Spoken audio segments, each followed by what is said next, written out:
Chapter 650. Causeless Realm. As Guan completed the formation of 49 Tao extreme patterns, his consciousness awoke from the state of enlightenment, and he could feel an earth-shattering transformation within himself. He had transformed into a Tao extreme Daoyuo immortal. Within, the barrier was filled with the intense light of the great Tao, and outside, the dark celestial vault gleamed with purple-red iridescence, both bewitching and terrifying. Guan could sense that the number of cultivators alarmed by this exceeded 100,000, and it was still rising. Nearby, there were also a few Tao mountains where the presence of cultivators emerged, but compared to the endless Tao mountain, these figures were far less numerous than the number of Tao mountains. After attaining the Tao extreme Daoyuo immortal, Guan's divine sense also underwent a qualitative change. He could feel the end of the endless Tao mountain. At this moment, new Tao mountains were still forming on the fringes, continuously expanding this world. The distant end he could see was beyond the reach of even Miaozhen Daoyuo immortal. And with the ongoing birth of Tao mountains, the name Endless Tao Mountain was truly deserving. Before his breakthrough, the speculation was correct. There indeed existed several Tao extreme Daoyuo immortals in the Endless Tao Mountain. Their Tao mountain stood as the tallest among them, while the Tao mountain beneath Guan's feet was like a small hill before Mt Tai in comparison, and the Tao intent contained in those massive Tao mountains was majestic. Even the most mediocre mortal spirit could ascend to immortality, while residing on such Tao mountains. Furthermore, Guan also felt various heavenly court destinies here, similar to the destinies of the celestial spirit god, and the 72 immortals of the Golden Cave, even possessing the destiny of a Tao extreme Daoyuo immortal. Guan had a sense of engaging with a high-level map, becoming even more interested in the endless Tao mountain. The breakthrough was not yet over. His cultivation level continued to rise, and the anomaly brought to the endless Tao mountain began to wane. The elusive Tao rules writhed like a startled swarm of dragons, and the terrifying might of the Tao caused the supposedly unshakable Tao mountains to tremble. Guan summoned his attribute panel to examine. During the breakthrough process, the lifespan barrier consumed 3 trillion years of lifespan, which was not a small number. Guan continued to invest his lifespan into his cultivation level. Any breakthrough was worth it. Soon, he once again seized the opportunity for a breakthrough. Consuming 800 million years of lifespan, he advanced to the mid-stage of the Tao extreme Daoyuo immortal realm. The Tao rules in the world once again raged violently, intertwining heavenly thunders that could destroy the Great Thousand World. Shifting colors, magnificent and mysterious. This beauty cannot mask their dangerous aura. From the early to mid-stage of a Tao extreme Daoyuo immortal, Guan didn't need to immerse himself in inheritance. He began to observe the endless Tao mountain. Attaining Tao extreme Daoyuo immortal, his ability of deduction also rapidly strengthened. He no longer needed to cast spells or use divine skills or the power of the great Tao. He only needed to think to reach the answer. His gaze swept across, and answers continuously emerged in his mind. The endless Tao mountain, a holy land of cultivation above all heavens. Almost every cultivator who comes here has a significant background. The reason why those figures were shrouded in mysterious black and gray auras was not of their own doing, but because of the protective power of the rules of the endless Tao mountain. As long as they stepped into this place, they would be enveloped by the power of the rules, preventing deduction. The endless Tao mountain is unowned, and immortal gods, human demons, and demon evils may all come to seek enlightenment. Combat is not allowed here. Even immortal gods must abide by the rules. Guan also found a place from where he could leave the endless Tao mountain. Different places lead to different cosmic planes, some emanating an aura making him wary to explore. He even suspected that a certain place might connect to the celestial court. Whatever he wanted to understand, he could get an answer, unless it involved a power higher than his own. This was no longer mere deduction but a higher-tier power, a power that could only be unlocked by reaching Tao extreme Daoyuo immortal. Tao extreme Daoyuo immortal, nearly immortal, omniscient, and omnipotent, truly the pinnacle of the immortal Tao. While enjoying the improvement of his cultivation level, Guan's gaze swept over, gaining a deeper and deeper understanding of the endless Tao mountain. He decided to return and have a look sometime later.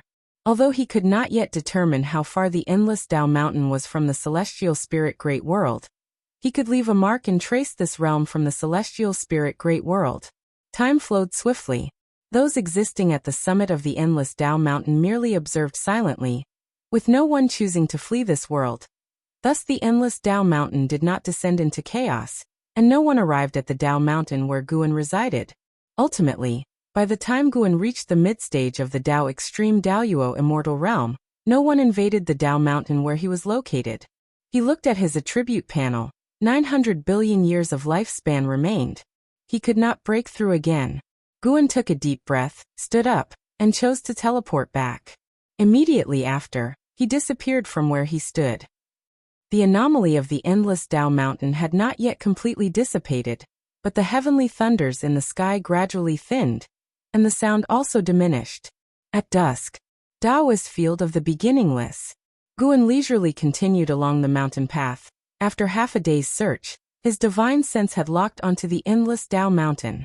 When returning to the endless Tao mountain in the future, there is no need to use lifespan for breakthroughs again.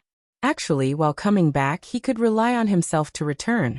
However, considering the presence of Tao extreme Daoyuo immortals and heavenly court immortals at the endless Tao mountain, he decided to proceed with caution, using 10 billion years of lifespan to ensure safety. No matter how high the realm is, caution is needed, especially when facing beings of the same realm. Guan was in a pleasant mood. After reaching the Tao extreme Daoyuo immortal, he could see further, and the future heaven's calamities were all within his sight, posing no threat to him. He arrived at the courtyard, and his gaze turned toward Shenzhen in front of the artifact refining cauldron.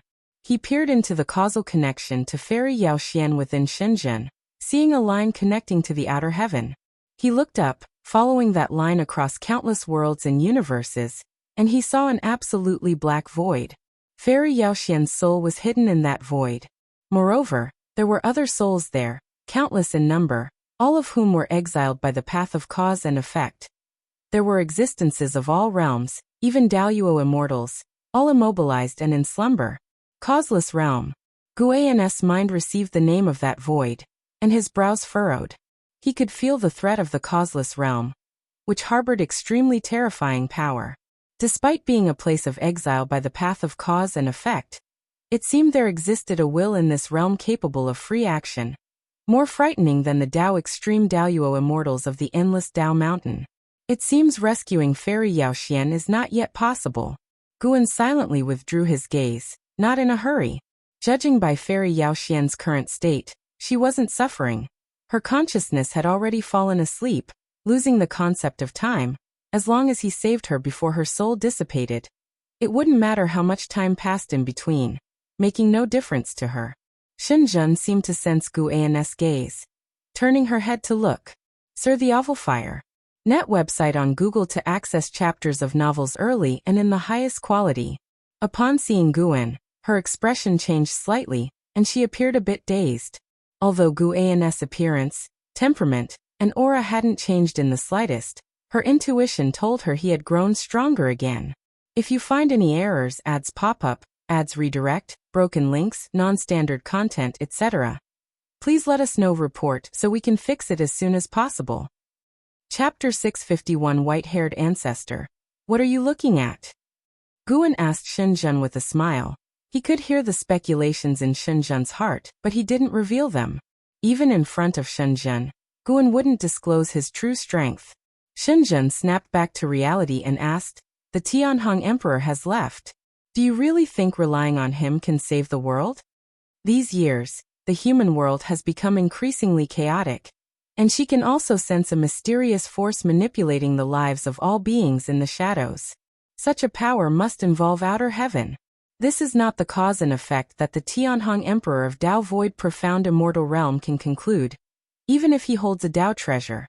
Guan moved a chair nearby closer to him with a wave, sat down and said, "Don't underestimate his potential. He has the talent comparable to Tian Hao. Do you think he seems like an ordinary person? Does he also have an immortal god's background? Perhaps." Hearing this from Guan, Shenzhen could conclude that the Tianhong Emperor had an inseparable connection with the immortal gods. Click, click.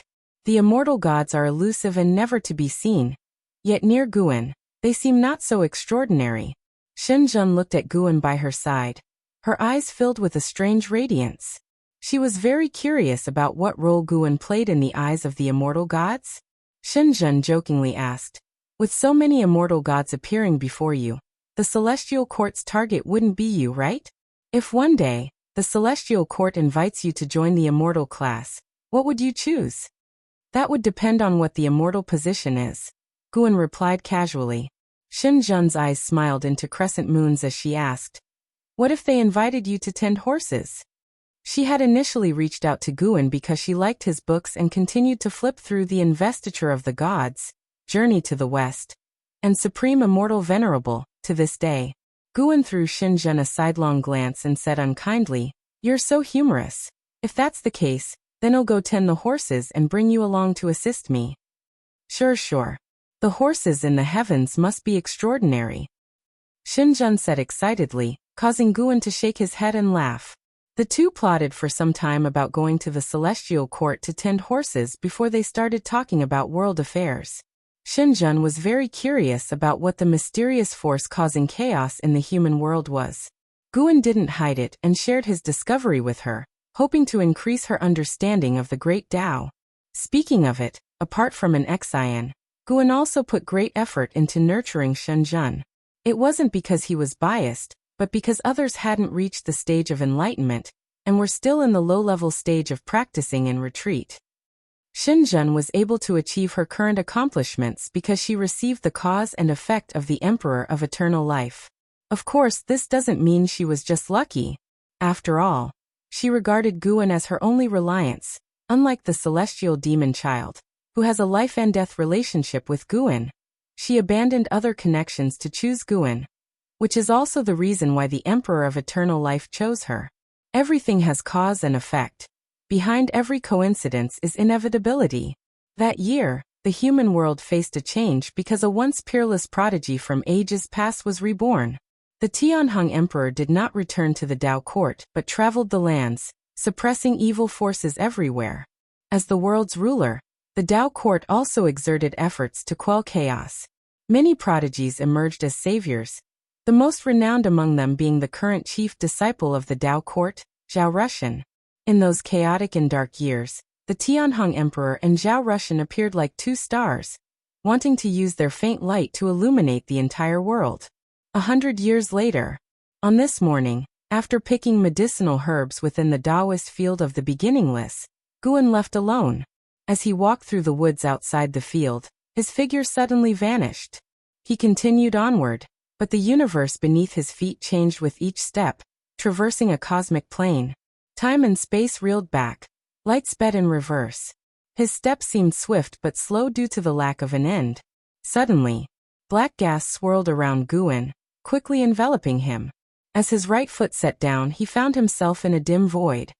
He halted and looked ahead, seeing an endless expanse of Tao mountains, all magnificent and impressive, towering like deities in the distance with divine might emanating boundlessly, full of oppressive force. Endless Tao mountains. Guan had just manifested but immediately felt the force of this place's rules surging toward him, seemingly wanting to cloak him in a layer preventing cause and effect analysis. Yet he didn't hide his true form. He continued to maintain the great Tao formless body, for he was also wary of these rules. Once the force of the rules bound him, he felt his actions weren't restricted. It was a very intriguing rule.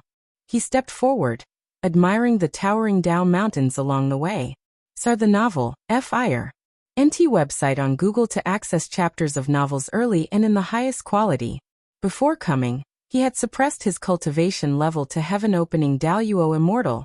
And not only that, he had also reduced his presence to appear as a mysterious, cautious cultivator inadvertently exuding a slight heaven-opening Daoyuo Immortal aura. Coming to the endless Tao mountains, he wasn't seeking cultivation but information, wanting to forge connections with the cultivators here and gain more insights into the great Tao.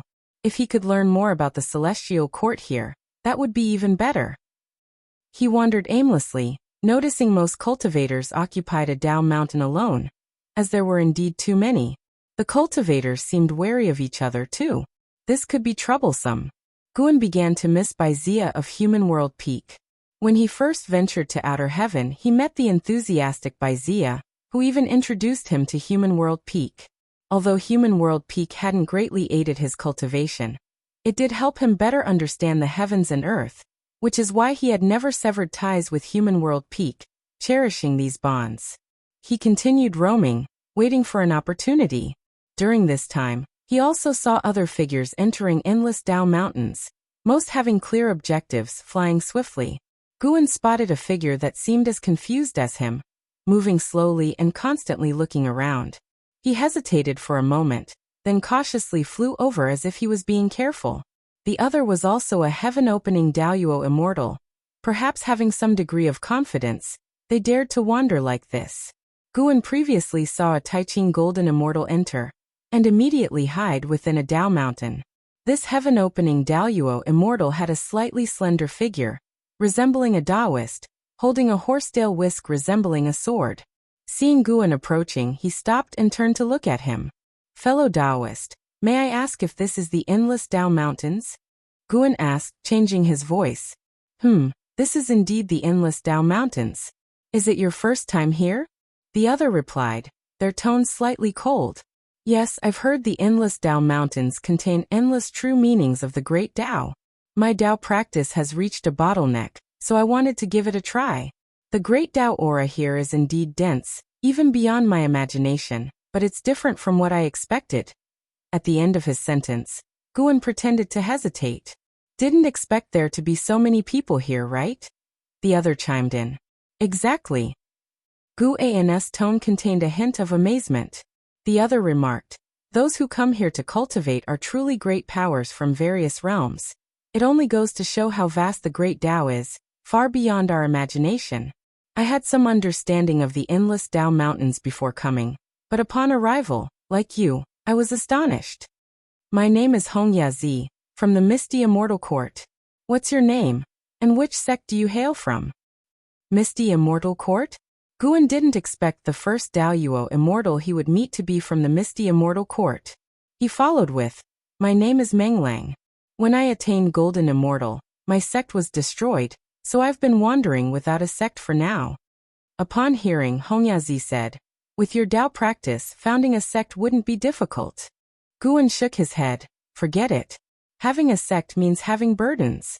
I prefer pursuing the great Dao freely and unfettered." "That's certainly reasonable," Hongyazi agreed, seemingly deep in thought before falling silent. Guan pondered on how to further the relationship. "Fellow Taoist Meng, since you're also new here, I assume you don't know where to head next. Why not join me to listen to a true immortal's lecture?" Hongyazi invited. Guan was flattered and hesitantly asked, "I follow you? Is that suitable?" Hongyazi reassured, "Don't worry, I don't have any connection with that true immortal. Their lectures aren't private. Anyone can attend and listen." "May I ask the name of the true immortal?" "He is revered as the white-haired ancestor, a highly respected immortal god of the celestial court. If you find any errors, ads pop up, ads redirect, broken links, non-standard content, etc., please let us know report so we can fix it as soon as possible." Chapter 652. Preaching. The incomparable Liya of today and the past. The dojo of the white-haired ancestor is situated on the endless Dao mountain. Led by Hongyazi, the two soon reached the Dao mountain where teachings were held. The height of this Dao mountain ranked among the top 10, and there was an abundance of powerful presences on the mountain. They flew to a mid-mountain location where a sprawling open-air palace had been constructed. On the palace, there were thousands of mats, and already dozens of figures had gathered here. These figures were shrouded in the aura of rules, their true forms not revealed. Hongyazi was familiar with some of them and introduced Guan to these individuals of great power. The atmosphere was quite congenial, and the conversation was enjoyable. Among those who came to listen to the teachings were also Taiqing Golden Immortals, who dared not intrude on the conversations of the Daoyuo Immortals and stayed at a distance. As Guan conversed with other Daoyuo Immortals, he was also reflecting in his heart. Indeed, no matter where you go, there will always be hierarchy. In any great thousand world, a Taiqing Golden Immortal would be an unimaginable powerhouse. Yet here, They were all very constrained, lacking the demeanor of a supreme being. He only sighed briefly, not giving it much thought. Those he conversed with were heaven-opening Daluo immortals, while afar, there was a Miaojin Daluo immortal whom no one dared disturb. Through other heaven-opening Daluo immortals, Guan gained a deeper understanding of the white-haired ancestor, who held a status in the celestial court far above that of an immortal monarch. He also learned that this lecture might last several hundred, or even thousands, of years, with still several months before it began. Guan was not inclined to listen to the teachings here for thousands of years, as he also needed to gather medicinal herbs. So, before the arrival of the white-haired ancestor, he switched to a clone, and his true self secretly exited the endless Dao Mountain, returning to the celestial spirit great world unnoticed by the great cultivators present. Even when in the celestial spirit great world, he could connect his mind with the clone, equivalent to listening in person. Such a method probably didn't count as disrespect, and he thought that other listeners might not all be their true selves either. In the following times, more listeners continued to arrive. With the help of Hong Yazi, Guan met numerous powerful figures from different factions. Hong Yazi even introduced him to a star monarch of the celestial palace. Although this star monarch had only the cultivation level of a Taiqing golden immortal, relying on the celestial palace meant no others dared disrespect him. Even in the endless Dao Mountain, the celestial palace held absolute authority, and no one dared to offend it. Through Hong Yazi, Guan also understood that the celestial palace had little renown across the 3,000 great thousand worlds because the rulers of various places did not wish their subjects to know there was an even mightier existence overseeing them. And the celestial gods guarding the great thousand worlds also gave face by not appearing rashly. This broadened Guan's horizons. Apparently, there were relationships of interest between the celestial gods of other great thousand worlds and their rulers. No wonder people from other great thousand worlds frequently took the celestial order through the world gate. Months quickly passed by. By the day of the lecture, the number of listeners at this dojo had exceeded 800, with most discussing the phenomenon before the endless Dao Mountain. Guan was already seated, patiently waiting for the arrival of the white-haired ancestor. He sensed the aura of a Dao Extreme Daluo immortal at the top of Dao Mountain. Surely, that must be the white-haired ancestor. Guan silently compared and felt that the opponent's cultivation might be in the late or perfection realm of the Dao Extreme Daluo immortal stage. Although he was already a Dao Extreme Daluo immortal, his life had been so short, like a child compared to a true Daluo immortal, so he was full of anticipation for this lecture. He wanted to see how vast the Dao intent of other Dao Extreme Daluo immortals was, and how teachings from beyond heaven differed from his own. Dong. A bell sound reverberated through the entire Dao Mountain, bringing quiet to the dojo. As a white light fell from the sky onto the steps in front of the palace, mighty immortal energy dispersing, forming a strong wind over every listener. Guan squinted and saw a figure descending from the white light. The white-haired ancestor, Dao Extreme Daluo Immortal. Within the dojo, there were only 2 Miaojin Daluo Immortals, and even if the aura of all the listeners combined, it couldn't match the white-haired ancestor. This made most listeners sit up straight involuntarily. As the white light faded, the figure of the white-haired ancestor was revealed. Though her entire form was surrounded by the gray aura of rules, from her silhouette, she was clearly a female immortal, holding a horsetail whisk in her hand, her robes wrapped tightly around her. This time, I will be discussing the path of power for you all. The voice of the white-haired ancestor sounded, melodious indeed, a female voice infused with immense Dao intent, causing the Dao rules on the Dao Mountain to pause. Thank you, ancestor. The listeners all bowed and said, and Guan followed suit in salutation. The path of power? He indeed wished to see what distinctive insights this white-haired ancestor had on the path of power, given that he had also mastered it and held great interest in it. The white-haired ancestor sat down, and beneath her appeared a green lotus, equally unfathomable. Guan even felt the lotus harbored power, not weaker than that of the white-haired ancestor. As the white-haired ancestor began her teachings, time swiftly flowed by. Guan's mind was also immersed in the listening, following the guidance of the white-haired ancestor to comprehend the path of power. While the clone listened to the teachings on the endless Tao mountain, Guan continued living in the celestial spirit great world. Harvesting medicinal herbs had become a regular task for him, one that he wouldn't interrupt. The conflicts in the human world grew more intense, with volatile rulers emerging within various sects and imperial dynasties, inciting more fierce power struggles internally, including within the Tao court. When internal strife engulfed the Tao court, unable to fully salvage the worldly chaos, disorder across the universe intensified. Emperor Tianhong had fully harnessed the power of the longevity sword, capable of contending against the free immortal of Taoist Zong. Yet his pressure continued to grow. He underestimated the difficulty of the salvation task arranged by the supporting Tao sword venerable. Sir, the novel F.I.R. Net website on Google to access chapters of novels early and in the highest quality. In attempting to align with the Tao court, the result was that the Tao court soon erupted into chaos. Some even coveted his physical body, attempting to possess him. After much fighting, he completely severed ties with the Tao court, and under Zhao Rushan's scheming, became a most wanted criminal of the Tao court. He had no choice but to use Tao treasures to seek out other Wushiji disciples still making their way in the world. Guan observed all these scenes without issuing more directives. Until one day, someone appeared in front of the mountain gate of the Qiankuan sect, wearing black clothes, a bamboo hat, and carrying a sword, appearing travel-worn. He looked up at the plaque above the mountain gate, revealing a cold face. It was Li Ya. A divine exotic immortal spirit jumped out of his body, landing on his shoulder. Looking at the Qiankuan sect, it sighed. Such abundant destiny, far beyond what the supreme sect can compare to. No wonder it's a force nurtured by the master. Li Ya's gaze was complicated. He took a deep breath and stepped forward. May I ask your origins, sir, and if you have an invitation to join the sect? A Qiankuan sect disciple raised a sword scabbard, blocking Li Ya. His gaze calm as he scrutinized him. Li Ya took out a token from his sleeve, saying, I have the token of elderly Xuanyu. I am her clansman. The Qiankuan sect disciple took the token, examined it carefully, then allowed Li Ya to enter the sect upon confirming it was genuine.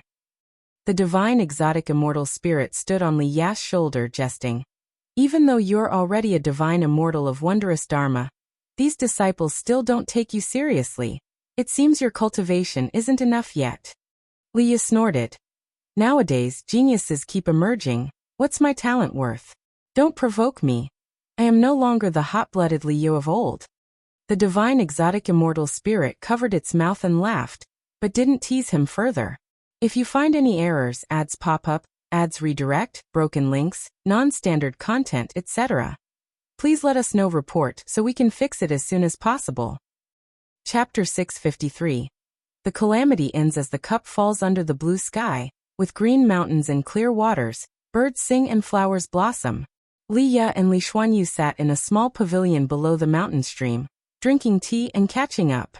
Listening to Li Ya recount his experiences over the years, Li Xuanyu appeared indifferent, but was feeling a lot of emotions inside. Compared to Li Ya, she felt much luckier. In order to become stronger, Li Ya had to roam around and seize opportunities, engaging in combat year after year, whereas she had no shortage of cultivation resources within the Qiankuan sect, and faced no bottlenecks in practice. Regarding the absence of bottlenecks in her practice, she suspected that Guan was secretly helping her. Before meeting Guan, her comprehension wasn't as impressive. After finishing his legendary tales, Li Ya raised an eyebrow as he looked at Li Xuanyu and asked, Sister, how have you been these years? He was unaware of the emotions in Li Xuanyu's heart. He was still very proud of his own experiences, and although he wasn't listed among the prodigies, his reputation was not low, and it was all earned through his own efforts. Li Xuanyu didn't conceal her experiences, and began to recount how she was mainly advancing her status within the Qiankuan sect. In the end, Li Xuanyu sighed. Compared to you, my life is too plain. Li Ya was initially engrossed, but the more he listened, the more he felt something was off. With the assistance of the sect's great powers, she successfully crossed the tribulation, and broke through to the heaven and earth flying immortal realm. Under the guidance of immortals, she achieved the Xiaoyao immortal realm. During the celestial tribulation when crossing the mysterious spiritual immortal realm, she almost perished, luckily aided by the Wuxia Dao treasure. Leah opened his mouth, wanting to ask, is this right? He knew Li Zuanya's talent. Back on the Taitsong continent, he had already surpassed Li Xuanyu. After tens of thousands of years of wandering the world, encountering numerous opportunities, he had endured countless hardships just to prove himself in the divine immortal of wondrous Dharma realm. The difficulties Li Xuanyu encountered during her tribulations were the same as his, and every time he succeeded, he was badly wounded and suffered greatly. And Li Xuanyu? Even though she was his own sister, Leah couldn't help feeling uncomfortable. Junior brother Gu, are you trying to tell me that staying by your side holds more promise? Leah felt that Guan was deliberately nurturing Li Xuanyu. If it were just an ordinary connection, protection would already be commendable. How could Li Xuanyu have cultivated to her current realm? And so quickly? Li Xuanyu asked. Why have you come? Why? Leah felt inexplicably blocked in his heart. His relationship with Guan was closer, so why did it now seem more distant? Leah answered, regarding this world, I have obtained some information that I want to convey to Fu Dao Sword Venerable. He almost couldn't help but refer to Guan as junior brother Gu, but then thought that Guan was Fu Dao Sword Venerable, and was the one who altered Li Zuanya's fate. He shouldn't be so impolite. Moreover, after tens of thousands of years, would Guan still recognize him as senior brother? Sar the Novel Fire. Any *T website on Google to access chapters of novels early and in the highest quality. As his realm grew higher, Li Ya's understanding also improved, and he became increasingly in awe of Fu Dao Sword Venerable's power. No matter how strong he became, he was still an ordinary person in this world. He had encountered too many existences that made him look up in awe, which is why he was often amazed by Guan's strength. What kind of strength could allow Guan to disregard the entire celestial spirit great world, and even confront terrifying existences from outer heaven? About the world? Li Xuanyu was surprised, and was about to ask more. Suddenly, a figure appeared beside the two of them. The newcomer rolled up his sleeves and sat down directly. Li Xuanyu was stunned. Staring blankly at Guan, Leah was equally shocked when he saw Guan suddenly sitting beside him. Guan was dressed in white, wearing a newly crafted immortal king crown, exuding an ethereal aura, and with that nearly perfect face he seemed like an immortal monarch descended from the heavens. What? Not welcoming me? Guan smiled, then nonchalantly poured himself some tea. Li Xuanyu regained her composure and said, How could we not welcome you? I just didn't expect you to come out personally. Her gaze inadvertently turned to Leah. She had known for a long time that Guan valued Leah greatly, but she didn't expect that as soon as Leah arrived, Guan would personally come to meet him. This affection runs deep. Her heart was filled with confusion. Logically, when Guan met Leah, he was already a transcendent great power, so how could spending just a few years together in the profound valley forge such a bond? Or was there a potential within Leah that she couldn't see through? Guan drank a cup of tea and said with a chuckle, Go ahead, what is this intelligence about the world that you need to tell me? Leah snapped back to reality, his expression turning serious, and said, The world is becoming increasingly chaotic. I initially thought it was just celestial Dao reincarnation, until I met an old Taoist. He was a servant of the heavenly Dao and had encountered some kind of curse. Before he died, he told me that a grudge power from outer heaven is tainting the human world. It will amplify the evil thoughts in living beings' hearts. And if this force isn't eradicated, chaos in the human world will continue until the world perishes. Li Zuanya's expression changed after hearing this, and she instinctively looked at Guan, wanting to know if what Leah said was true. She believed that Guan could see through everything in the world. Guan looked at Leah and softly laughed. You also mentioned it amplifies the evil thoughts in hearts, which suggests that there is already grudge in the hearts of all beings, doesn't it? What Leah said was indeed true. Those believers who spread the heavenly Tao and celestial court in the human world had been subjected to curses in succession. Clearly, that strange force dreaded the celestial court, but with so many great thousand worlds being invaded by the strange force, could the celestial court be unaware? Guan had already detected the source of the strange force, which came from Chaos Grudge Luo, an evil entity originating from beyond the 3,000 great worlds with cultivation at the middle stage of the Miaojin Daoyuo immortal realm. After deducing, Guan realized there are many similar evil entities like Chaos Grudge Luo within Chaos, and the presence of Celestial Court Destiny at the edge of Chaos indicated that the Celestial Court had long been targeting Chaos. Chaos Grudge Luo invading the 3,000 great worlds seems like a conspiracy from whichever angle. This conspiracy might originate from Profound Star Immortal Monarch. How could he be the one to stick his neck out? When the celestial spirit great world truly reaches the brink of life and death, then he would act.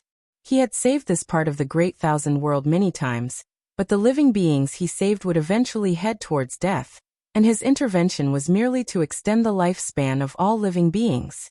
Humans have emotions and desires, so evil thoughts cannot be eradicated, but the outer heaven force certainly conceals a greater calamity. Perhaps this force grows stronger by absorbing the evil thoughts of all living beings? Liya said, frowning. Guan cast a sidelong glance at him and said irritably, "It's not that exaggerated." He had already seen through the reason Chaos Grudge Luo released the strange force. It wasn't to absorb the power of all living beings but rather, as its grudge power covered more, the celestial Tao destiny would recede. Once the celestial Tao destiny completely dissipated, Chaos Grudge Luo would descend. Before breaking through, he also thought Chaos Grudge Luo's invasion of the Great Thousand World was for feeding or strengthening. Now it seems the invaded Great Thousand Worlds resemble a path. Chaos Grudge Luo might be fleeing or attempting to reach a certain place, but encountering too much celestial Tao destiny along the way. It could only act in this manner. It's like a refugee fleeing, being too hurried to care if any bugs were squashed along the way. Li Xuanyu chimed in. Endless are the tribulations of the world. We cannot always rely on the sword venerable. The lessons learned from blood will be left in history, for future generations to remember, thereby avoiding more disasters. She was also comprehending the path of cause and effect, and her greatest insight was that as long as there is spiritual intelligence, conflict is inevitable, and with enough conflict, disaster is bound to occur. She believed that one must save oneself amidst disasters rather than seek assistance from strong entities outside the rules. Lately, there have been undercurrents surging within the Qiankuan sect, and the atmosphere has become increasingly severe. However, the higher-ups didn't want to ask for Wuxi's help, as that would appear incompetent. But Liya hesitated, having initially thought the matter would not be difficult for Guan, hence why he sought Guan out, only to be refused unexpectedly. Guan gently pushed his teacup towards Liya and said, "Does Senior Brother Li very much want to end this chaos?" Liya instinctively picked up the teapot and poured tea for Guan, then asked, "What do you mean, just because I want it, it can happen? Since you came looking for me, how could I not fulfill your wish?" Guan said with great vigor.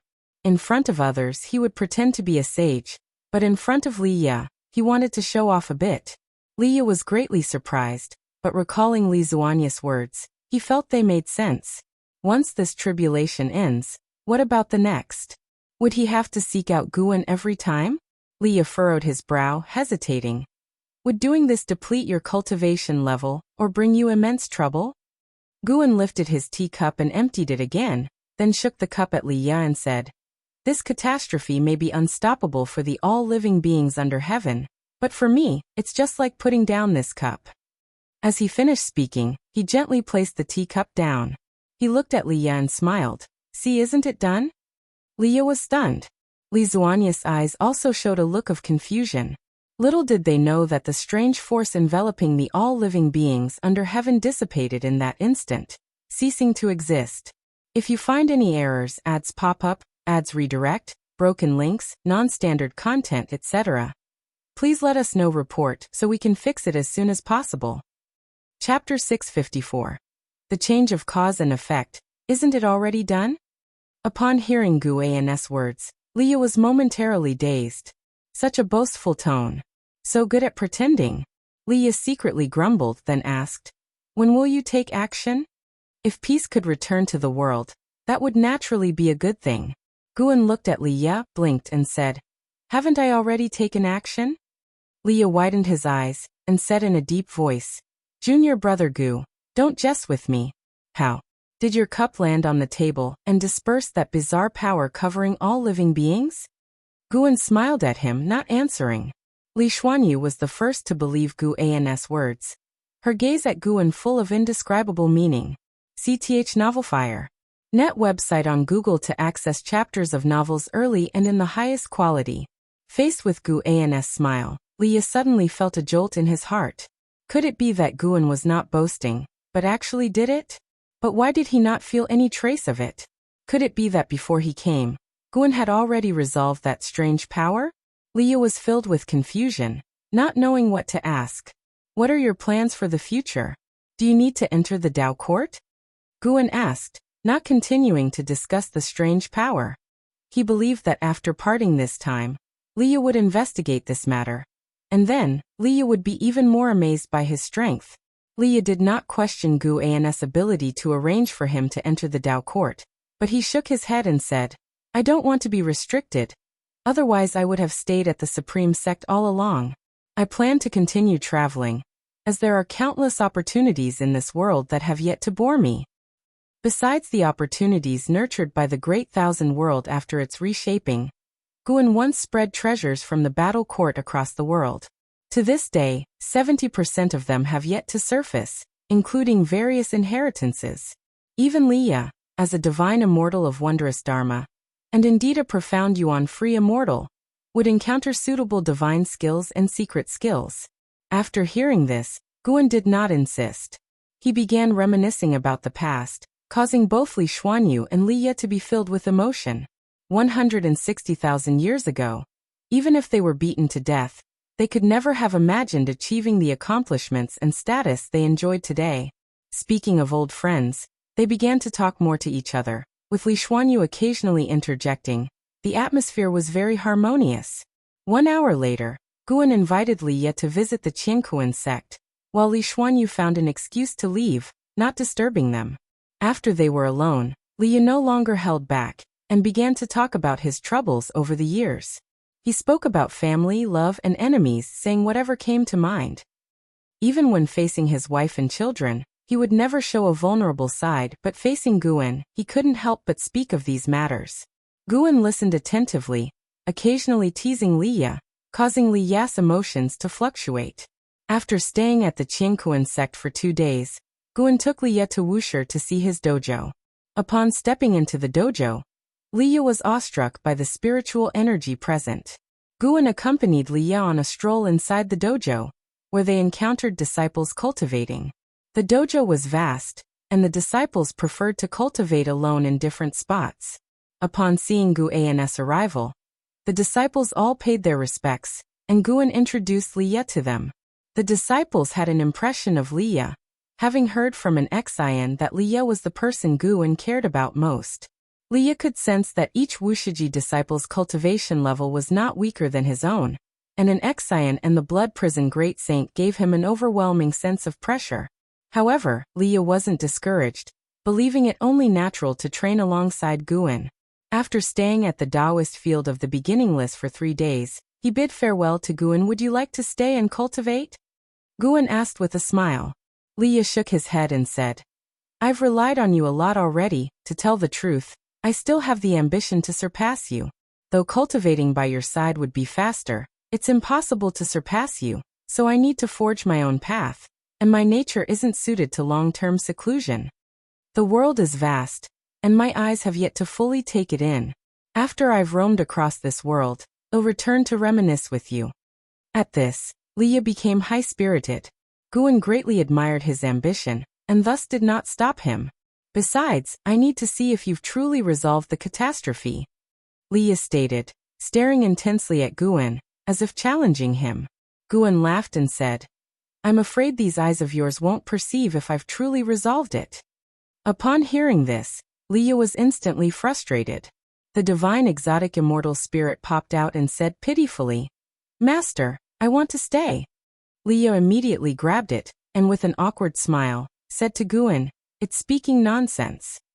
The divine exotic immortal spirit widened its eyes, struggling hard. You two do match well. Guan shook his head and laughed. He could hear the thoughts of the divine exotic immortal spirit, knowing it was reluctant to leave Liya, and spoke out of disapproval of Liya's posturing. "We're leaving now." Liya left this utterance, taking the divine exotic immortal spirit with him. Guan stood amid the woods, watching them leave, feeling quite amused by their banter. The power of divine exotic city was inferior to Dao treasure. Even if had given divine exotic city to Liya, he wouldn't have minded. The reason for maintaining a layer of connection was in case Liya suddenly left his line of sight in the future. An Xian appeared beside Guan, also watching Liya's back. She curiously asked, "Master, did Elder Li's causal change? Was it your doing?" Though she couldn't clearly see all of Liya's fate, she could feel the changes in Liya's fate and causality, affecting his destiny. "No, it's his choices that changed his causality," Guan answered calmly. Though the strange power had been dispelled by Guan, Liya's interest in powers from outer heaven had been piqued, and he would focus more on everything related to outer heaven, thereby altering his life's path. With Guan's influence existing, the future of the reincarnation body would become more and more illusory. After all, the reincarnation body itself is determined by the original body. Guan's current strength could create different futures, even make different futures exist truly. Using modern Earth's terms, he could create parallel worlds with a single thought. An Xian had a thoughtful expression, believing Liya's change in choices was also due to this conversation with Guan. Guan turned around and returned, with an Xian closely following, starting to ask him about her cultivation doubts. Though the strange power had been dispersed by Guan, the hatred among people had already formed, and the chaos in the human world would continue for a while, but compared to before, it wouldn't become more tragic. Meanwhile, Emperor Tianhong would earlier confront Zhao Rushan, marking the beginning of an unprecedented era of dual heroes. This contention would also shake the foundations of the Dao court, bringing a new variable to the dynamics of the human world. Endless Dao Mountain. The white-haired ancestor lectured for a millennium, and as the bell rang, all listeners awoke. "I permit each of you to ask one question. Once I've resolved everyone's doubts, this lecture will conclude. You may ask about any confusion during the lecture, or ask questions unrelated to this lecture." The voice of the white-haired ancestor rose, causing whispers to ripple through the dojo. Guan also began to ponder what kind of question he should ask the white-haired ancestor. "If you find any errors, ads pop up, ads redirect, broken links, non-standard content, etc., please let us know. Report so we can fix it as soon as possible." Chapter 655. Songtian Infinite. After the words of the white-haired ancestor ended, he did not give the listeners much time to think, and soon had the listener sitting at the front ask a question. This listener inquired about the confusion arising during the hearing of the Tao. The path of power is vast and boundless, and the Tao practice of the white-haired ancestor is extremely profound. Even Guan, with his achievements in Tao comprehension, benefited greatly from the listening. Facing the listener's question, the white-haired ancestor quickly dispelled doubts, answering with profound meaning, causing many listeners to fall into contemplation. The white-haired ancestor continued to call on people, letting the listeners ask questions one after another. Search * the Nufire @ website on Google to access chapters of novels early and in the highest quality. Guan originally wanted to gather some information. Seeing that the previous questions were all about cultivation matters, he felt he couldn't make an exception. However, after several dozen listeners, someone finally asked a question unrelated to cultivation. "Ancestor, you are honored as the celestial Tao venerable of the celestial court. How do you view the relationship between chaos and the celestial court? Does the celestial court leave room for chaos?" This listener's voice was female, her words sharp, her tone aggressive, more like an interrogation. Guan felt that despite her cultivation level being just at the heaven-opening Daoyuo immortal, she dared to speak to the white-haired ancestor in such a manner. What kind of backing did she have? Chaos is the place where the great Tao is nurtured. It cannot be eradicated. The celestial court can only set boundaries, leaving no room for leeway. The white-haired ancestor responded indifferently, his tone unchanged from before, seeming not to be angered. This listener was surrounded by the aura of rules. Guan was also unsure if she was satisfied with the answer. Questions continued, and once someone led, Subsequent questions were all related to the celestial court. Besides the celestial Tao immortal position assessment and participating in celestial army selection, is there a third way to join the immortal class? If one renders great merit to the living beings of a certain world, the celestial court will also reward them, allowing them to join the immortal class. This is also the main purpose of the heavenly Tao. The god of destruction destroyed the Lingjiang great world without proclaiming the celestial court's decree. Is there another scheme behind this? I do not control the celestial gods. I cannot answer you. I also will not help you investigate this matter. If you are dissatisfied, you can petition Sangtian. Facing the listener's inquiries, the white-haired ancestor's every answer came quickly. She did not seem to hold the posture of an immortal god, and she also displayed considerable toughness in the face of some challenging questions. Through the listener's questions, Guan also learned about Sangtian. Sangtian is a kind of will manifested by the celestial court using the heavenly Tao, omnipresent. If there is suffering in the human world, one can complain to Sangtian, and it will be conveyed to the celestial court. The white-haired ancestor used Sangtian to handle many listeners' grievances. Guan also felt that Sangtian was quite far-fetched, but it related to the celestial Tao destiny which even a Tao extreme Daoyuo immortal could not deduce. Throughout the listening, he had only one feeling. All living beings have long suffered under the celestial court. The celestial court's inaction and wanton actions are clearly not isolated incidents. Yet faced with so many complaints, the white-haired ancestor remained indifferent, did not make any promises, but also did not get angry over the listener's questions. She truly resembled the immortal god Guan imagined, not feeling joy or sorrow over the happiness or suffering of all living beings. She seemed unconcerned with the suffering of all beings. Her purpose here was not to do anything for the celestial court. She simply wished to expound on the Tao, seeking nothing in return. Guan had to admit that such a mindset was the strongest, unbound by any factors. Of course, due to his stance, Guan could not agree with the celestial court, because their inaction also posed a threat to him. Time quickly passed. Unknowingly, it was Guan's turn to speak. He was already prepared. When the white-haired ancestor's gaze fell on him, he opened his mouth and asked, I have traveled to many universes, finding those powerful ones in infinite expansion.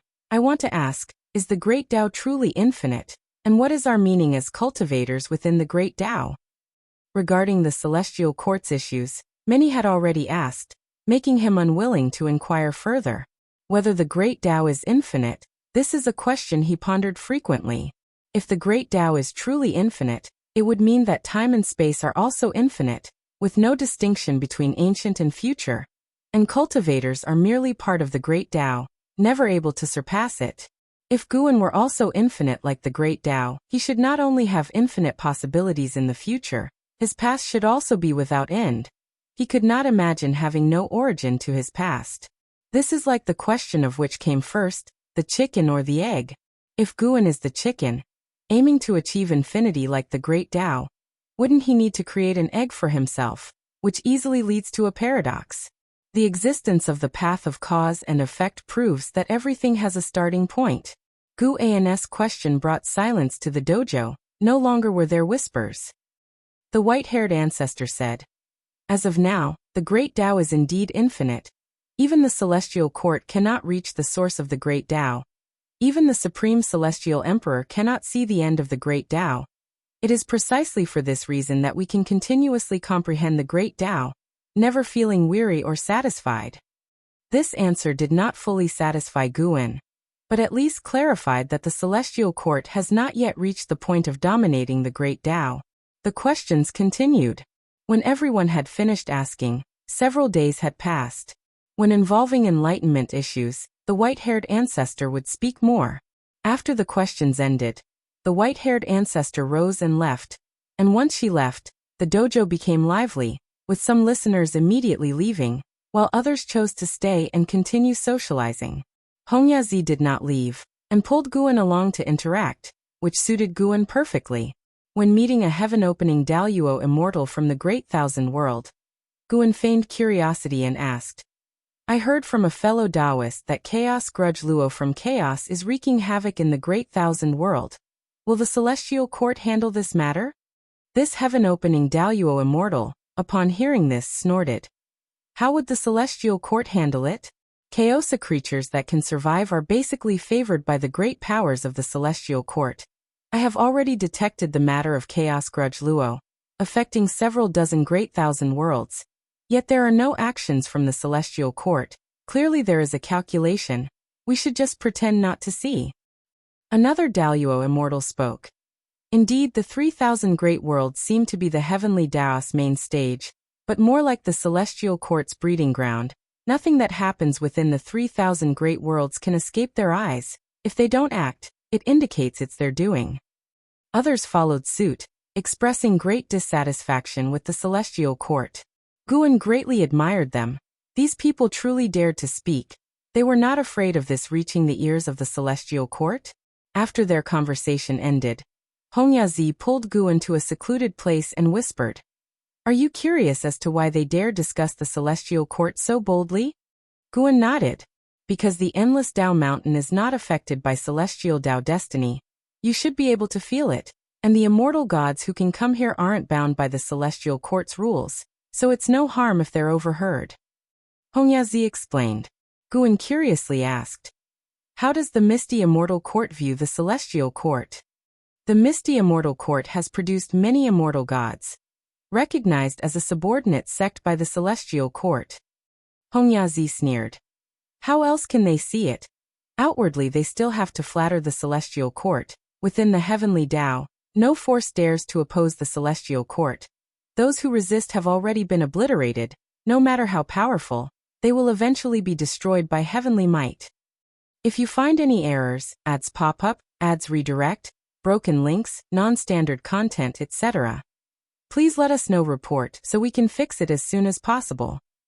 Chapter 656. Reincarnation of Yuan Luo. Hongyazi was clearly quite discontent with the celestial court. When Guan asked, he opened up immediately and began to speak eloquently. It turns out that, although the misty immortal court has a path for ascending to immortality, it comes at a significant cost. Every 10,000 years, it must offer a vast amount of resources to the celestial court and erect divine statues of the heavenly court immortals in every immortal mansion. Those who successfully enter the immortal class, although they don't sever ties with the misty immortal court, become arrogant and treat the others as slaves. Through Hongyazi, Guan gained more understanding of the misty immortal court. Although the destiny of the misty immortal court is not as powerful as the celestial court, it is still a formidable existence. Whether there is a perfect Taoist Great Luo immortal realm within it is hard to say at the moment. He can't fully calculate it. The inability to calculate suggests that such an existence might indeed be there. The fact that it can nurture an emperor of eternal life is enough to prove the deep foundation of the misty immortal court. Hongyazi was quite impressed with Guan, feeling as if they were old friends at first meeting. He even invited Guan to visit the misty immortal court in the future, handing him a token named the Red Domain Immortal Token. With this token, Guan could enter the misty immortal court and be honored as a distinguished guest. The misty immortal court possesses numerous immortal domains. Hongyazi is the pavilion master of the Red Domain Immortal Mansion and holds significant power within the misty immortal court. Guan accepted without reservation, saying he would definitely visit him. Afterward, the two parted ways. Guan was merely a clone. He did not plan to leave Endless Dao Mountain just yet. Instead, he intended to find a suitable Dao mountain to settle down on. He didn't need to return to his true self. His true self could already access his memories and even directly control him. At the same time, far away, in the Taoist field of the beginningless, Guan began to ponder whether or not to visit the misty immortal court to see Hongyazi. Given his current cultivation level, even if he encountered trouble in the misty immortal court, he could easily retreat unscathed. Forget it. There's no need to rush into this matter, especially since he has no pressing reason to visit the misty immortal court.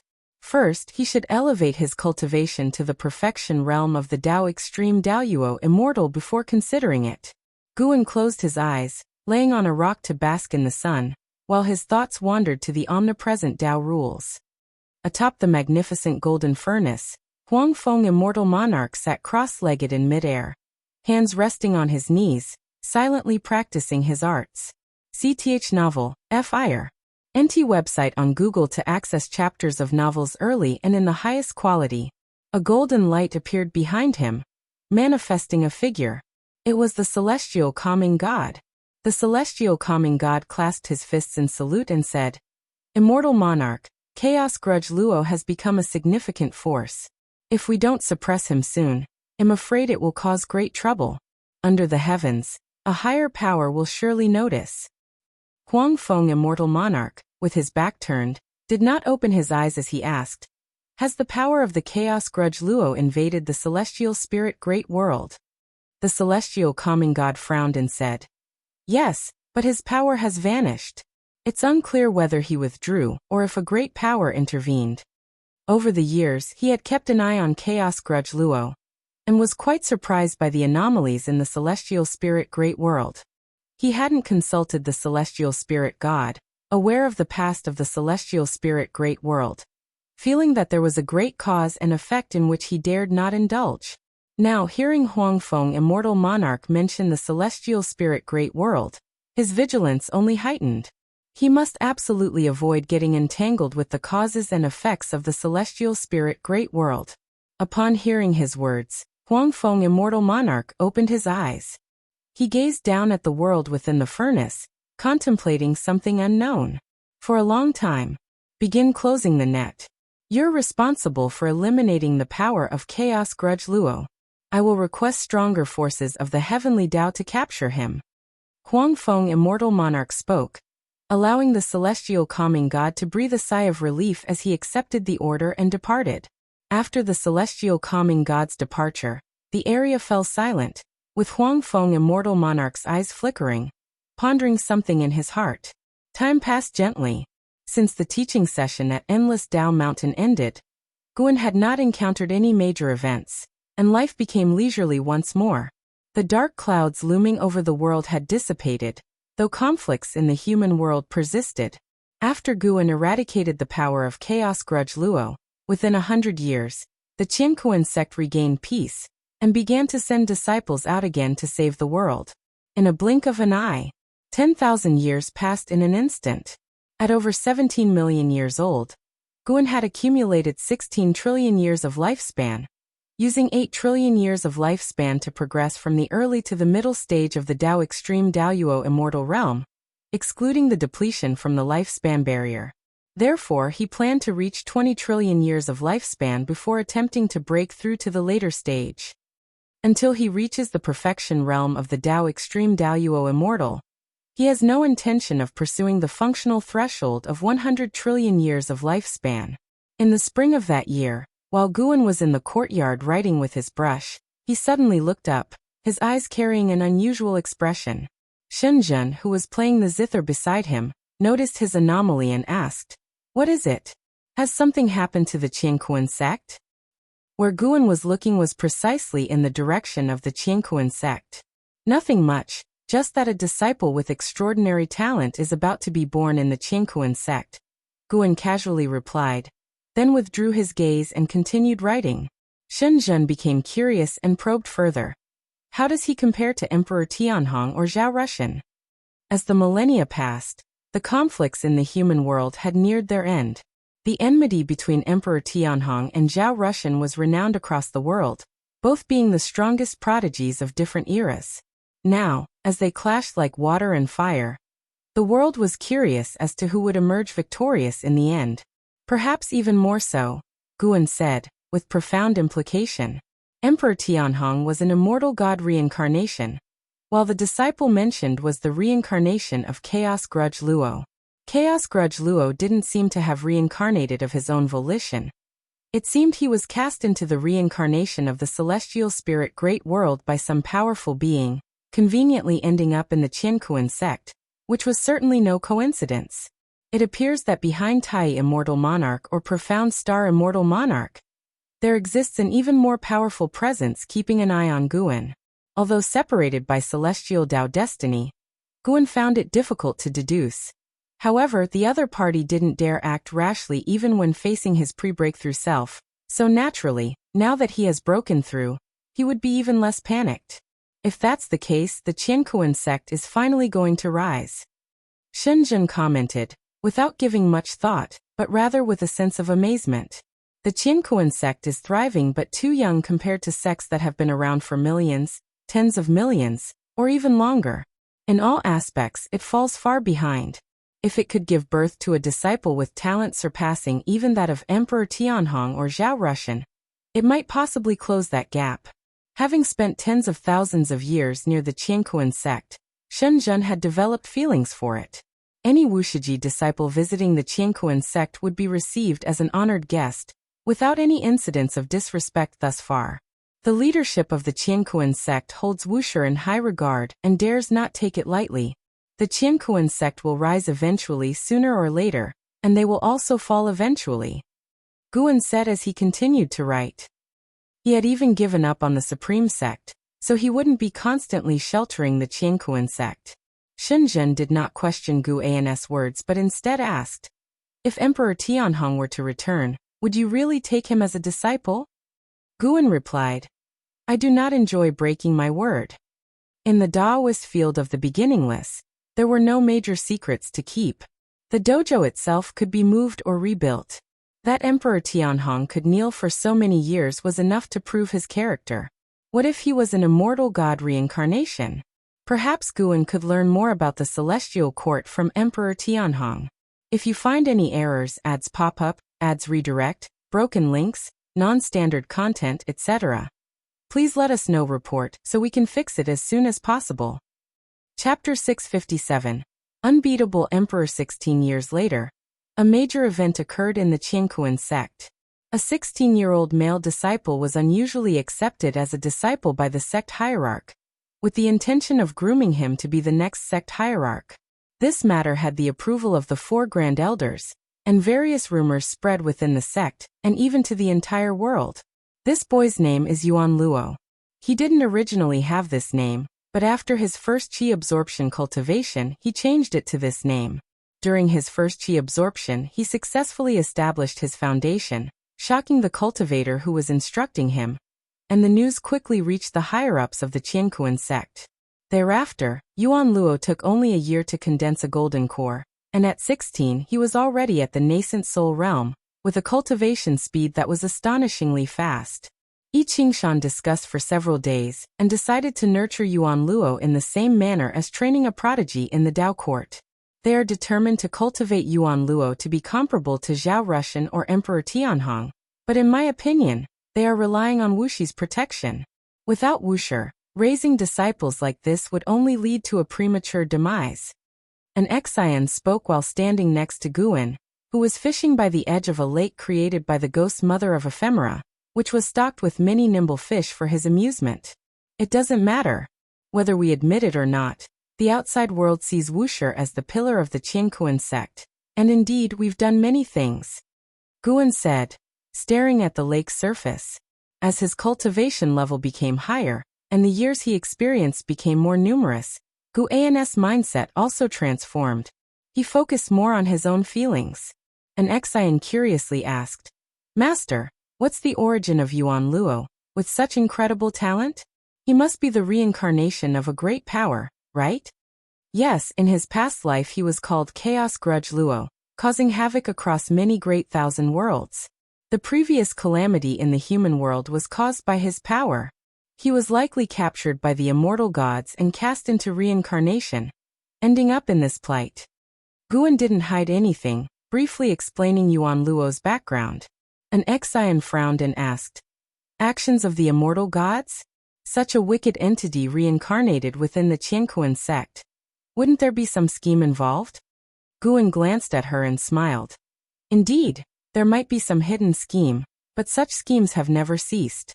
If you can't see through them yourself, it means you're still not strong enough.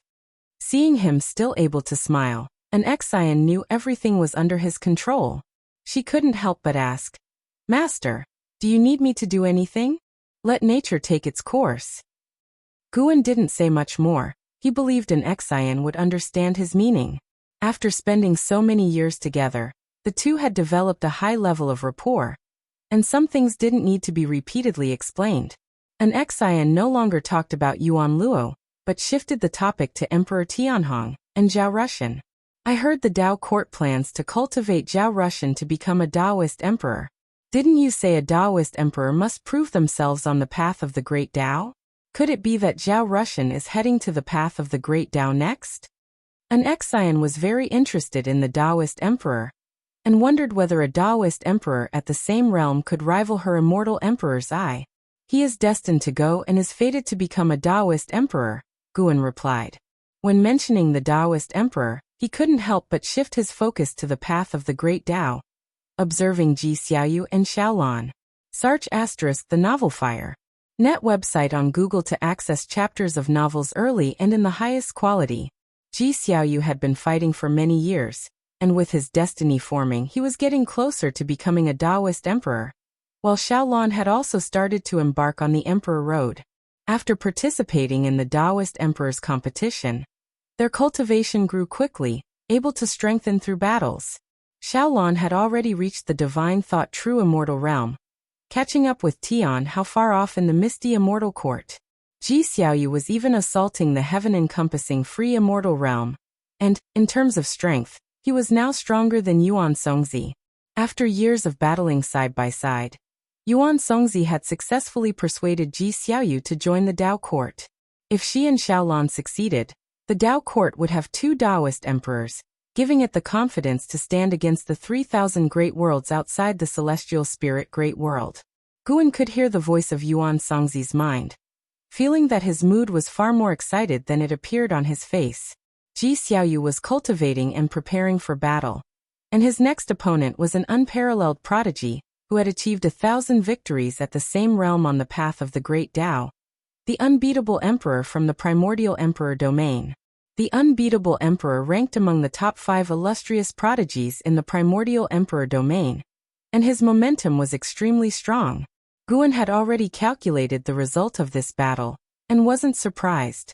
The original master of the immortal emperor's eye, the stealing heaven emperor, came from the primordial emperor domain. This person founded the stealing heaven immortal sect, even provoking the celestial court's pursuit, proving the terrifying extent of his Dao practice. The deep foundation of the primordial emperor domain was unmatched by the great 1,000 worlds. Master, do you think we need to foster a Daoist emperor in Wushi? An Xian asked expectantly. Although Wushi wasn't a sect in the conventional sense, as the senior disciple, an Xian hoped Wushi would grow stronger. It depends on personal goals. I don't demand it. Although a Daoist emperor is indeed powerful, the path is very difficult. Guan spoke softly, with the memory of the emperor of eternal life in him. He knew how arduous the path to becoming a Daoist emperor was. Looking at the disciples within the dojo, to be honest, he hadn't yet seen anyone with the potential to become a Daoist emperor. Even Xiaolan, who relied on his covert protection while outside. If Xiaolan were to venture out alone, she would have died long ago. Moreover, he could sense that if he continued to aid Xiaolan, she would never be able to become a Daoist emperor, no matter how many times she won. The great Daos will on the path of the great Dao is unfathomable. After listening, an Xian fell into contemplation, vaguely understanding the implication behind Guan's words. At this moment, Guan's fishing rod moved, and he began to reel it in with effort, his arms trembling. Watching Guan struggle as if he were immortal, an Xian covered her mouth and laughed, thinking her master truly loved to act. In a bright palace, Ji Xiaoyu sat meditating in front of a blue crystal, the crystal reflecting her silhouette. Yuan Songzi approached, stopping in front of Ji Xiaoyu, hesitating to speak. With her eyes closed, Ji Xiaoyu asked, "Speak your mind, Ting Master." Yuan Songzi took a deep breath and said, "Give up, your next opponent is unbeatable." Upon hearing this, Ji Xiaoyu opened her eyes, staring steadily at him. Yuan Songzi continued, "I've investigated. The unbeatable emperor not only achieved 1,000 victories, but he also swept through the peers in the primordial emperor domain. A Daoist emperor once fought him at the same realm, and was defeated. To defeat a Daoist emperor before stepping onto the Emperor Road, even if the Daoist emperor suppressed his realm, is still unbelievable. The mere thought of it filled Yuan Songzi with fear. He feared Ji Xiaoyu would not believe it, so he added, "On the path of the great Tao, everyone believes the unbeatable emperor is destined to become a Taoist emperor. Your matchup, dictated by the Taoist will, is in misfortune. Avoiding the battle might mean wasted efforts, but at least you'll live. The struggle for the Taoist emperor is no child's play. 9 out of 10 losers die. Throughout the years, many prodigies have fallen at Ji Xiaoyu's hand." Unfazed, Ji Xiaoyu asked, "Ting Master, have you ever considered that the path to becoming a Taoist emperor is cruel and cannot be filled with pushovers? If I give up this time, when I next reach this point, I will face another prodigy as formidable as the unbeatable emperor. If I always give up, what is the point of walking the path of the great Tao? To have the Taoist recognition, one must defeat the opponents selected by the Tao." These words made Yuan Songzi frown. He felt they made sense. Perhaps he had indeed underestimated the difficulty of becoming a Taoist emperor. Thinking that Xiaolon might also face an opponent like the unbeatable emperor made him suddenly feel lost. Perhaps he had acted too hastily. Right now, the Tao court may not be able to nurture a Taoist emperor. Ji Xiaoyu looked at Yuan Songzi, smiling with high spirits, and said gently, "Moreover, Ting Master, how dare you assert that I will certainly lose? If you find any errors, ads pop up, ads redirect, broken links, non-standard content, etc., please let us know report so we can fix it as soon as possible." Chapter 658 The Power of the Emperor Clan. The day of the duel between Ji Xiaoyu and the unbeatable emperor finally arrived, with the Tao court's members trailing Ji Xiaoyu to a meteorite. Gazing around, the void was dim, with countless meteorites scattered across it. Above the Tao court's party, colorful splendor surged across the void's ceiling, illuminating it without diminishing its shadowy undertone. Ji Xiaoyu stepped into the void, while the others waited on the ground. Xiaolon gazed at Ji Xiaoyu with concern. Having spent many years with him, Ji Xiaoyu had taken good care of her, even teaching her spells and divine skills. In her heart, Ji Xiaoyu was like a mentor. Knowing the power of the unbeatable emperor, how could she not worry for Ji Xiaoyu? The void was vast, silent, and oppressive. Although the unbeatable emperor had not yet appeared, this void was already filled with an immense sense of oppression. After Ji Xiaoyu distanced herself from the meteorite where the Tao court was, she stood silently in the void, waiting. A long time passed. "Ha!"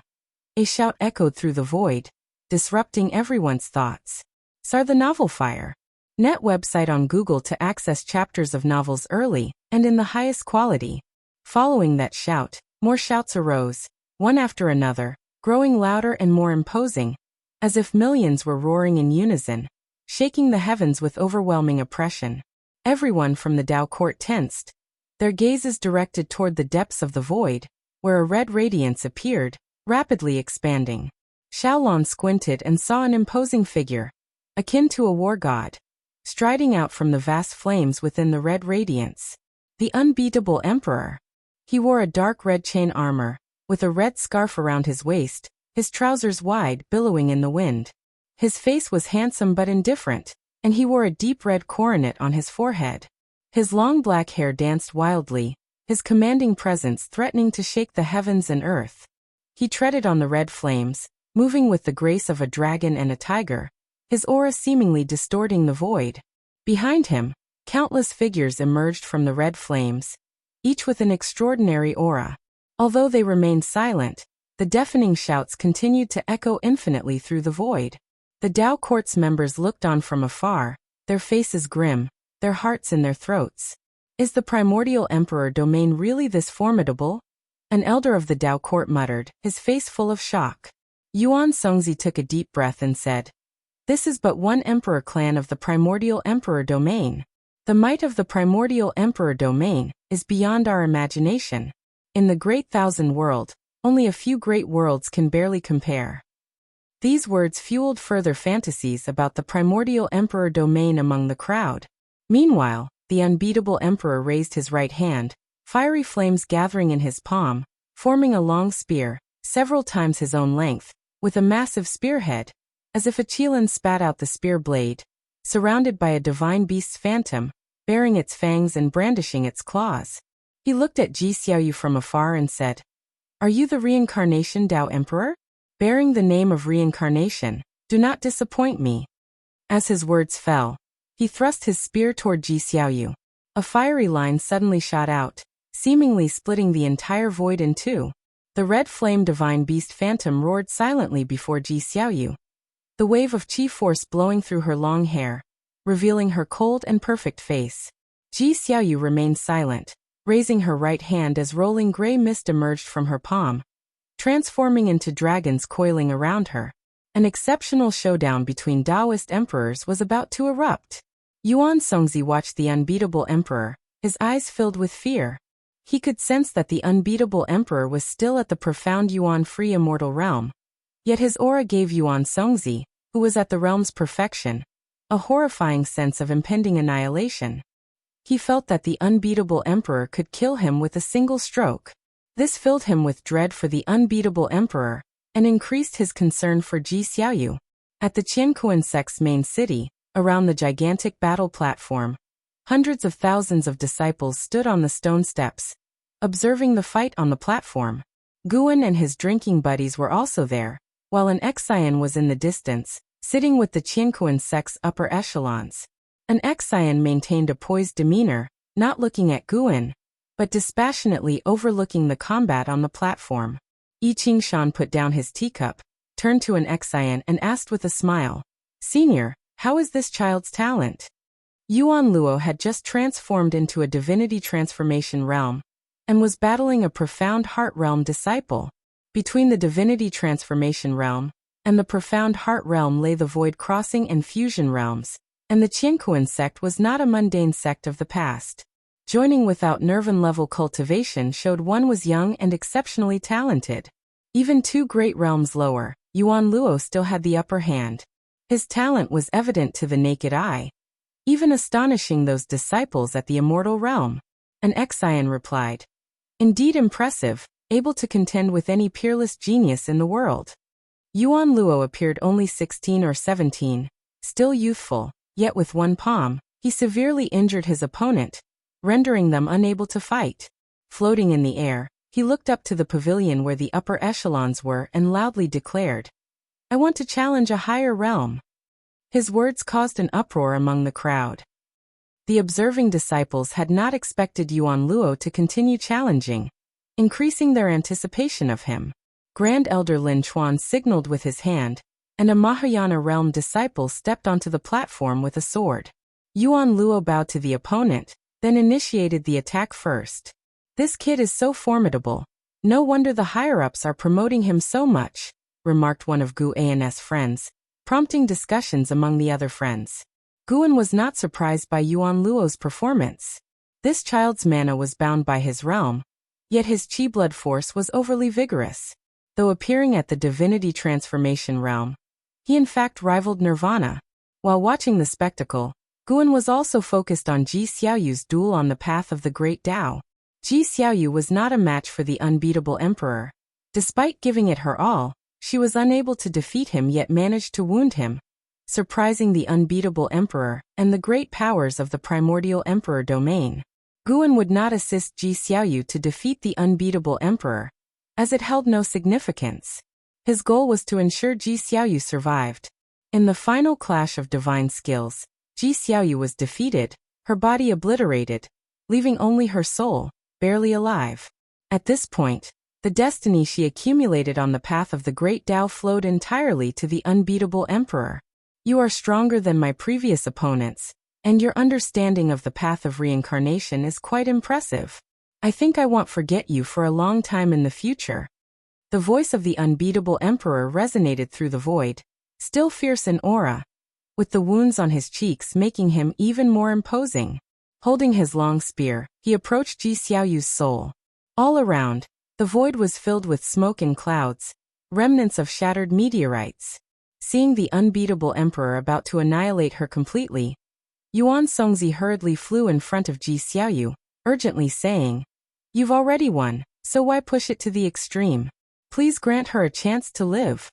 The unbeatable emperor slightly lifted his chin, looking down at Yuan Songzi with contempt, saying, Since when did worms dare to obstruct a Taoist emperor? In the distance, the great powers of the primordial emperor domain stepped forward, their boundless might suffocating Yuan Songzi. If you find any errors, ads pop up, ads redirect, broken links, non-standard content, etc., please let us know. Report so we can fix it as soon as possible. Chapter 659.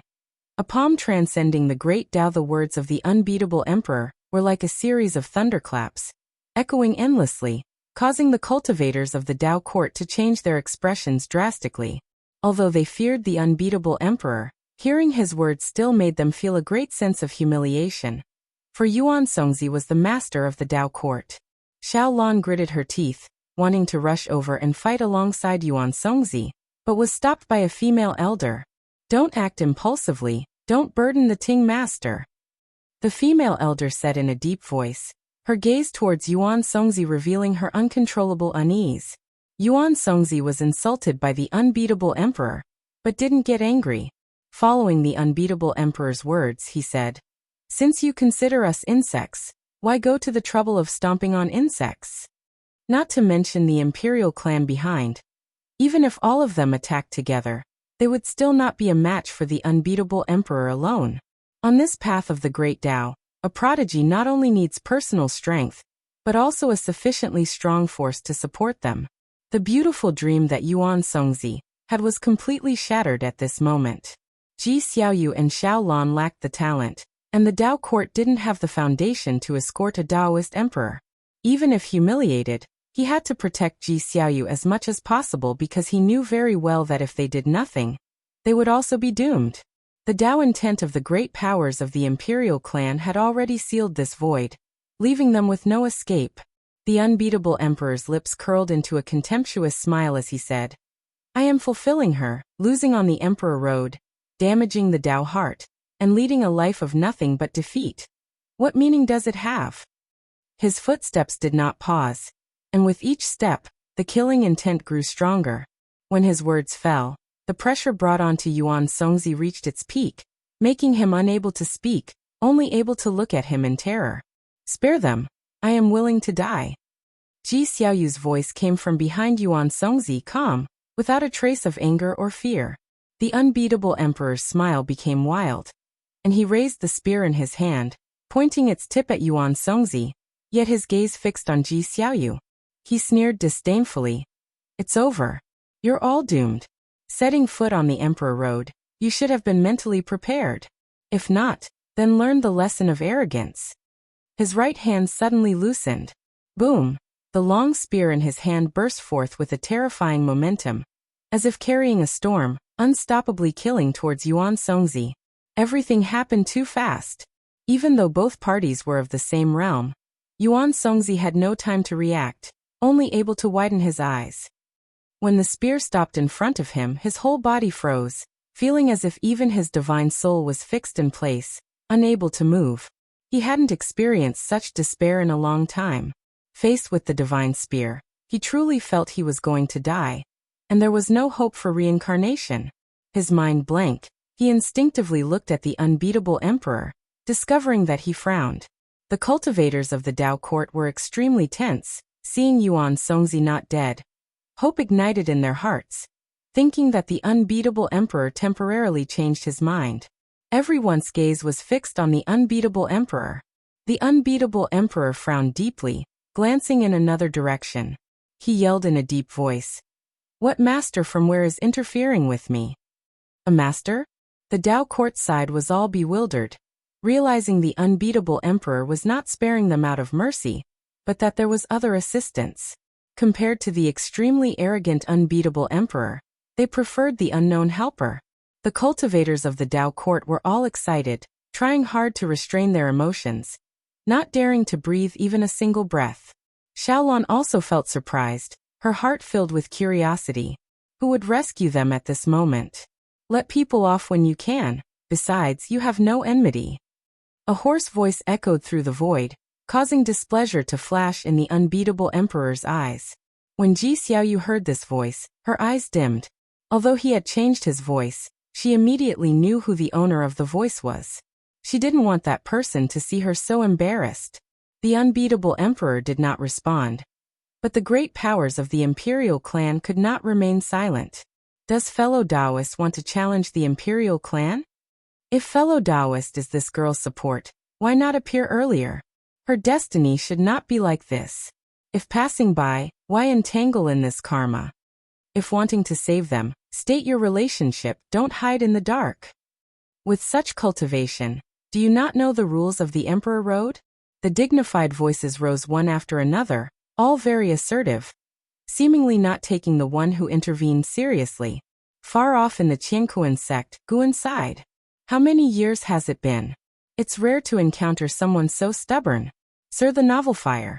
Net ** website on Google to access chapters of novels early and in the highest quality. Guan, through deduction, knew the reason they wanted to eradicate was to prevent the secrets of the unbeatable emperor's divine skills from being exposed, leaving no threat for the unbeatable emperor's future. The reason was sufficient, but having intervened, would he still fight to the death for this reason? Ultimately, it's still too arrogant. Guan could see at a glance the source of this imperial clan.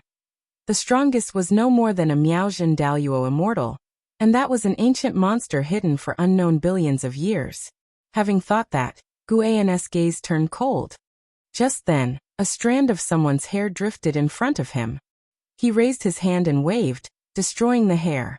The surrounding observing disciples were too excited, all discussing Yuan Luo's performance, and even his drinking and meat friends on his left and right didn't notice his actions. However, Guan's wave was not casual. The mana of a Dao Extreme Daluo immortal passed through the celestial spirit great world in an incredible manner, entered the path of the great Dao, then crossed layers of cosmic planes, arriving at the void where Ji Xiaoyu, Xiaolan, and the others were.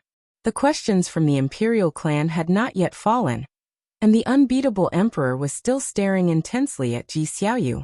The Dao court side was nervously waiting, with Yuan Songzi unable to recover from the earlier shocking experience. Suddenly, the entire void became bright, darkness was banished, and everyone instinctively looked in one direction, only to see deep within the void. It was as bright as daylight, with an incomparably majestic golden giant hand coming at them. Facing this golden giant hand, any existence appeared insignificant. The unbeatable emperor's face changed drastically. He was horrified to find himself unable to move. Not only him, but the other great powers of the imperial clan were the same, all seemingly petrified, dumbly watching the golden giant hand approach. Ji Xiaoyu's pupils widened, while Yuan Songzi and the cultivators of the Dao court were left open-mouthed. They couldn't move either, only able to see the golden giant hand getting closer and closer. As the hand neared, the outline of the golden giant hand could not fit into their vision. In front of such a giant hand, they only felt shock, their emotions indescribable. Under their gaze, the golden giant hand seemed to replace the void, lightly waving towards them. The wind from its palm blew, turning the great powers of the imperial clan directly into ashes. Even the unbeatable emperor gradually perished, his expression before death one of disbelief, seemingly not expecting such an end for himself. After waving the hand to annihilate the imperial clan, the golden giant hand became illusory, and the strong light it emitted gradually weakened. Yet the entire void remained in silence. All the cultivators of the Dao court still held expressions of astonishment. If you find any errors, ads pop up, ads redirect, broken links, non-standard content, etc., please let us know. Report so we can fix it as soon as possible. Chapter 660. A lifespan of 10 trillion years. As the Emperor clan and the unbeatable emperor vanished into ash, the golden giant hand dissipated, the void gradually returning to dimness, while the people of the Dao court remained in silence, unable to awaken from their shock. The pure-hearted Xiaolan was the first to break the silence. She couldn't help but ask, what realm was the senior who acted just now? The legendary heaven-encompassing free immortal? The cultivators of the Dao court awoke one after another, starting to bow in all directions, expressing gratitude to the person who intervened. Yuan Songzi also came to his senses, loudly exclaimed, I am Yuan Songzi from the Dao court of the celestial spirit great world, grateful for the senior's assistance. I wonder what can we do for the senior? There is no such thing as a favor for no reason. Yuan Songzi reflected on his connections, unable to think of such a powerful entity. He could only ponder what the other party might want them to do. However, no one answered him. Ji Xiaoyu remained silent, sat down cross-legged on the spot, and began restoring her body. Meanwhile, in the Qiankuan sect, Guan was occupied by a series of prompts in his vision. To deal with the Emperor clan, he used his own mana, not relying on avatars, thus he could seize life force, especially since the Emperor clan lacks celestial court destiny. Successfully captured 20,239,008,276 years of life from Emperor Changyuan, early stage of innate golden immortal realm. Successfully captured 809,244,623 years of life from Gudong, late stage of heaven-encompassing free immortal realm. Successfully captured 209,872,307,762 years of life from Emperor Hantian, middle stage of Hengtian golden immortal realm. Successfully captured 70,982,763 years of life from Qinli, perfect innate golden immortal realm. Successfully captured 249,827,206,383 years of life from Jizun, middle stage of Taiqing golden immortal realm. Looking at his skyrocketing lifespan, Guan felt agitated. No wonder those with reincarnation bodies couldn't resist the temptation of seizing life force. He now felt an impulse to go on a killing spree, but he knew he mustn't do that. Excessive slaughter and rapidly growing stronger would attract powerful entities far beyond his cultivation level to intervene. This time, attacking the Emperor clan was justified and wouldn't attract attention from beings surpassing Dao Extreme Daoyuo Immortal. The lifespans of these powerful figures within the Emperor clan varied. The strongest Taiqing Golden Immortal provided him with a lifespan not much higher than the Hengtian Golden Immortal.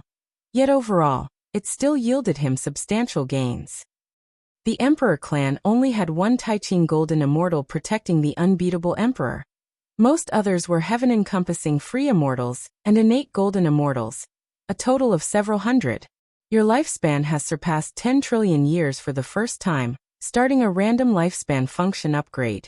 Your life expectancy prediction function has been upgraded. Life expectancy prediction upgrade successful. Life expectancy prediction automatically detects causality. When a living being bears hostility toward your true self or clones, a prompt will appear. It automatically deduces causality. If someone's causality conflicts with yours, a prompt will appear. Using this prompt does not consume lifespan, but conducting a lifespan detection on the opponent does. Witnessing the prompts before him, Guan's eyes changed. Unlike the previous life expectancy prediction, this time the function covers his clones and can deduce causality. Deducing causality is quite domineering, implying potential enemies could be deduced. This function has both pros and cons. The advantage is identifying more enemies. The downside is the pressure of knowing enemies in advance, while the enemies remain oblivious and carefree. Of course, the most important thing is that his lifespan has broken through 10 trillion years. He can proceed to a breakthrough. Guan's mood became joyful. Once all the lifespan prompts ceased, he brought up the attribute panel for viewing. Name: Guan lifespan, 172,971/14, 073, 593, 224, 087. Physique: primordial Dao creation body. Cultivation level: middle stage of Dao Extreme Daoyuo Immortal Realm. It's no wonder the Emperor clan. Guan acknowledged the Emperor clan behind the unbeatable Emperor as indeed powerful. Tianqian Emperor will form a causal hatred with you, destined to become your enemy. Would you like to perform a lifespan detection on them? Sir the Ovalfire. Net website on Google to access chapters of novels early and in the highest quality. Ancestor Chuzi will form a causal hatred with you, destined to become your enemy. Would you like to perform a lifespan detection on them? Hanlong will form a causal hatred with you, destined to become your enemy. Would you like to perform a lifespan detection on them? Another series of prompts emerged wildly, causing Guan's eyelids to twitch. Indeed, the new life expectancy prediction is a double-edged sword. With so many potential enemies, if he checked each one, Could his 14 trillion years of lifespan endure? Guan chose one by one for lifespan detection. Upon selecting a name, the lifespan years to be consumed would display, then he would confirm. He had no intention of consuming lifespan, but from the lifespan consumption prompts, he could gauge the strength of the enemies. The Emperor clan's greatest support was one major realm lower than him, so it wasn't worth using lifespan detection on them. Even so, this function could still reveal the Emperor clan's foundation to him. For a period following this, lifespan prompts repeatedly appeared. When Yuan Luo defeated the Mahayana realm disciple to the cheering of the audience, the prompts before him continued. The connections behind the unbeatable emperor were truly astonishing. Guan was secretly alarmed. Qiankuan sect hierarch Yi Qingshan began to praise Yuan Luo, then spoke of the sect's millennial grand plan ahead, stirring the disciples' emotions. After the gathering, Guan politely declined invitations from companions for food and drink and left alone. On the other side, Ji Xiaoyu had restored her body, though her aura was weak and her cultivation level somewhat diminished. The cultivators of the Dao court surrounded her, their faces full of concern. Xiaolong couldn't help but ask, "Senior, how do you feel? How can we assist?" The pale-faced Ji Xiaoyu opened her eyes and said, "I am unscathed, but my path to the Taoist emperor has been completely severed. Unbeatable emperor's divine skills are indeed tyrannical. It will take me many years to completely dispel the power of his divine skills." Everyone felt their hearts sink, unable to accept it. They had traversed the path of the great Tao together for so many years, albeit thinking about the possibility of Ji Xiaoyu's defeat. Seeing her fall in such a manner filled them with a sense of helplessness. The Emperor Road is indeed not something they can contend for. Yuan Songzi took a deep breath and said, "Return to the Dao court to recuperate." He looked at Xiaolong and said, "You have seen it too, the contention of the Emperor Road is fraught with peril. Before you are defeated, why not stop for now?" Xiaolong nodded lightly at his words. She too realized the vast gap between herself and Emperor Road geniuses, and felt a bit worried for her brother Gu after being away from the celestial spirit great world for so many years. An elder couldn't help but sigh and said, "I wonder what kind of deity that senior was, to directly annihilate the Emperor clan to save us. The path of the great Tao is indeed one mountain higher than the other, heavens beyond heavens." Recalling the fierce battle earlier, they still felt a chilling thrill and an inexplicable excitement. In my opinion, the Emperor clan brought it upon themselves, being overly arrogant. That senior perhaps didn't intend to destroy the Emperor clan, but these fellows gave no leeway and were too arrogant. A Dao court genius couldn't help but say, filled with admiration and fervor, "The golden giant hand will be the goal of his life pursuit from now on. Even if he cannot reach that realm in this life, he will cultivate in that direction. If you find any errors, ads pop up, ads redirect, broken links, non-standard content, etc., please let us know report so we can fix it as soon as possible." Chapter 661, Perfection Realm. The feelings of the celestial spirit got after lamenting for a while. Yuan Songzi led everyone back to the celestial spirit great world. The journey ahead was long, and they dared not let down their guard. Soon, everyone fell into silence, each with their own thoughts. The image of that golden giant hand lingered in their minds, unable to dissipate. Even Xiaolong was reminiscing. This kind of power was too incredible. She must tell Brother Gu about it when she returns. Thinking of this, Xiaolong's mind was filled with the sound and appearance of Guan, eager to return home. On the other side, Guan left the Qiankuan sect and went to an unoccupied mountain forest. At this moment, prompts kept appearing before his eyes. The number had already exceeded 1,000,000. Guan suspected that it wasn't just the unbeatable emperor's karmic enemies, but possibly other types of karma as well. He patiently waited. Once all prompts were gone, he would find a place to break through all at once, reaching the perfect Taoist Great Luo immortal realm. During the waiting process, he was also deducing. He could confirm that the lifespan predictive ability was stronger than his, but how much stronger was yet to be determined. Many names in the prompts were temporarily untraceable, because there was no direct causality. How many people with the same name and surname existed? Even with lifespan prediction, Guan did not intend to eliminate his enemies in advance because karma could change. Just because someone was destined to be an enemy didn't mean he should start a killing spree.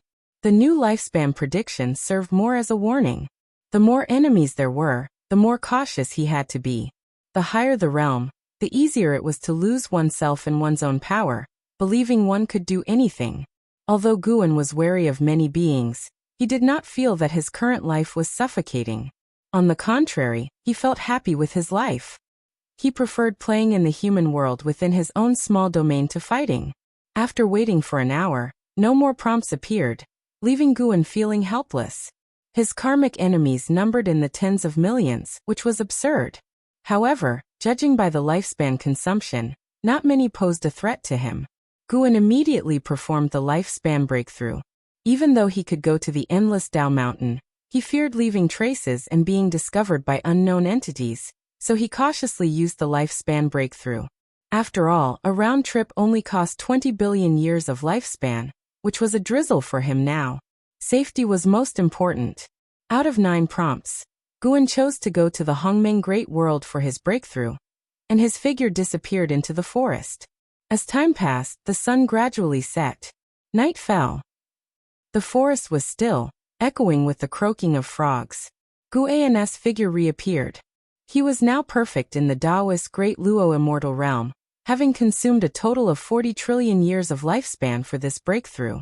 Thanks to the Emperor clan, even with such a loss of lifespan, Guan still had 100 trillion left. Next, he could begin to endure for 1 trillion lifetimes. Guan did not intend to return to the Taoist field of the beginningless, but rather to take a journey through the human world. Having achieved a breakthrough with difficulty, he naturally had to indulge.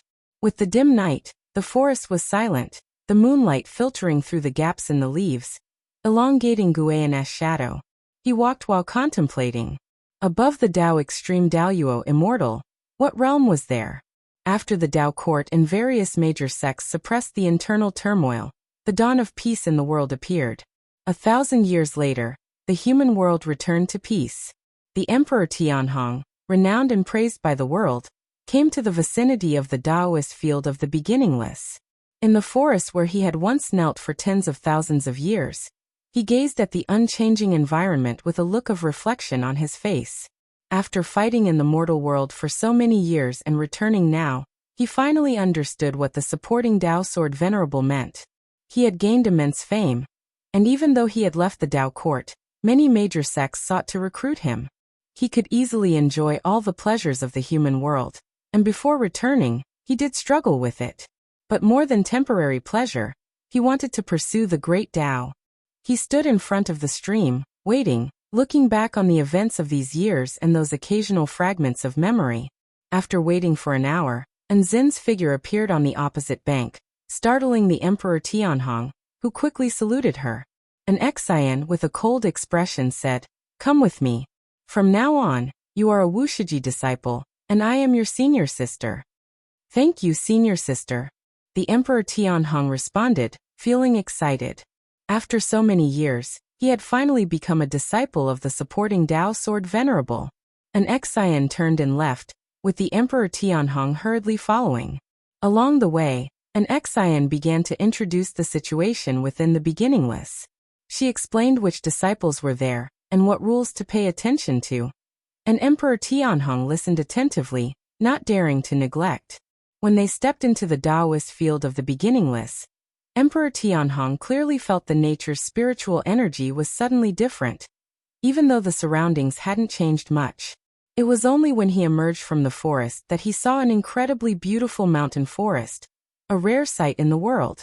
Every mountain was planted with various spirit flowers and spirit grass, creating a mesmerizing and beautiful spectacle that no painting could capture.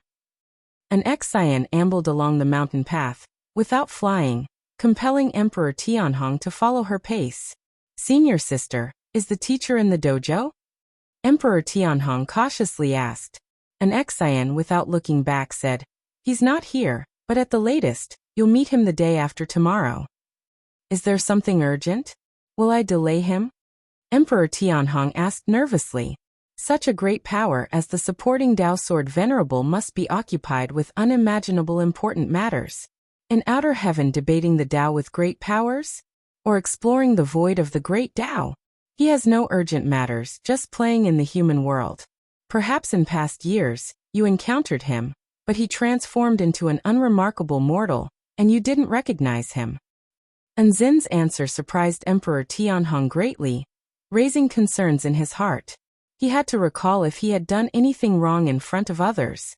While Emperor Tianhong reflected on himself, Guan wasn't wandering in the human world. He was drinking with the celestial spirit god at the world gate. The two sat at a small table, with spiritual wine and some human world dishes placed on it. The celestial spirit god had long given up mortal desires, but since Guan invited him, he graciously accepted. After drinking a bowl of wine, the celestial spirit god took the initiative to say, Tianhao should have taken root in the misty immortal court by now. I can sense his cultivation level rising rapidly lately. Guan smiled. He indeed is doing quite well. After reaching the perfect Taoist Great Luo immortal realm, Guan could precisely calculate the karma of the misty immortal court. The court's destiny couldn't obstruct his gaze. He could see everything within and knew Tianhao had gained the recognition of an immortal mansion, fully integrating into the misty immortal court. The celestial spirit god nodded and then asked, how do you intend to deal with the Tai immortal monarch and the 72 immortals of Jindong? Immortal gods can't be completely eradicated. One day, they will return to the celestial court or be discovered missing by it. Guan took the wooden token from his waist and placed it on the small table, jokingly saying, after wearing it for so many years, I'm really not used to it. As for the Tai immortal monarch, let him continue to sink in the suffering of reincarnation. I will indeed spare them before the celestial court discovers them, but until then, I'll make them suffer a little. Even though it wasn't the first time Jindong's 72 immortals had been turned into wooden plaques, the celestial spirit god still felt amazed. Immortal gods were so fragile in Gu An's hands. Sir the Ovalfire. Net website on Google to access chapters of novels early and in the highest quality. Even having pledged allegiance to Guan, he still didn't know Gu An's cultivation level. The human world has already seen other immortal gods and chaos evil demons appearing. If this goes on, it will certainly lead to catastrophe. As a celestial god, how do you think I should get through this calamity? Guan asked the celestial spirit god. Perhaps it was an illusion, but although Guan sought advice, the celestial spirit god felt he wasn't that fearful of the celestial court. If you find any errors, ads pop up, ads redirect, broken links, non-standard content, etc., please let us know. Report so we can fix it as soon as possible. Chapter 662. The difference between immortal gods. The celestial spirit god contemplated for a long time before saying, there are only two paths. 1. You accumulate merit, benefit all living beings, touch the heavens, thus attracting the attention of the celestial court, and be rewarded with a place in the immortal class. 2. You abandon this great thousand world. Though the celestial court is strong, the great Tao is vast. Ultimately, there are places beyond the celestial court's reach. On the celestial court's bounty list, there are many powerful beings who have yet to be brought to justice. His answer left Guan somewhat dissatisfied. In short, isn't this just a choice between submission and escape? The celestial spirit god seemed to sense Gu An's displeasure and continued. Some of the celestial court's actions do indeed overlook all living beings, but the celestial court is not evil. In fact, the 3,000 great worlds still exist, and immortal gods rarely present themselves. This alone suffices to prove the severity of the celestial rules. Within any force in the world, there is good and bad, and there is no absolutely fair rule or order. The internal struggles within the celestial court are also significant, and the celestial emperor who stands lofty has been in seclusion for years, rarely emerging into the world. Over the endless years, countless purges have occurred in the celestial court. But no matter how the changes unfold, immortal gods will ultimately be ensnared by their interests.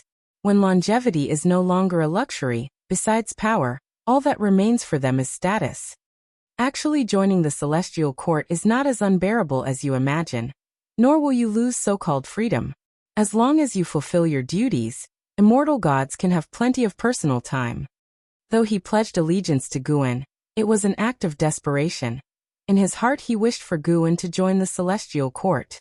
With Guan's abilities, rising to a celestial Dao immortal position higher than that of an immortal monarch in the future would be no difficult task. Guan smiled and said, I do not reject the celestial court. I am just cautious about the unknown. After all, even you are unsure where exactly the celestial court is, or how deep its waters run. The celestial spirit god couldn't help but sigh upon hearing this.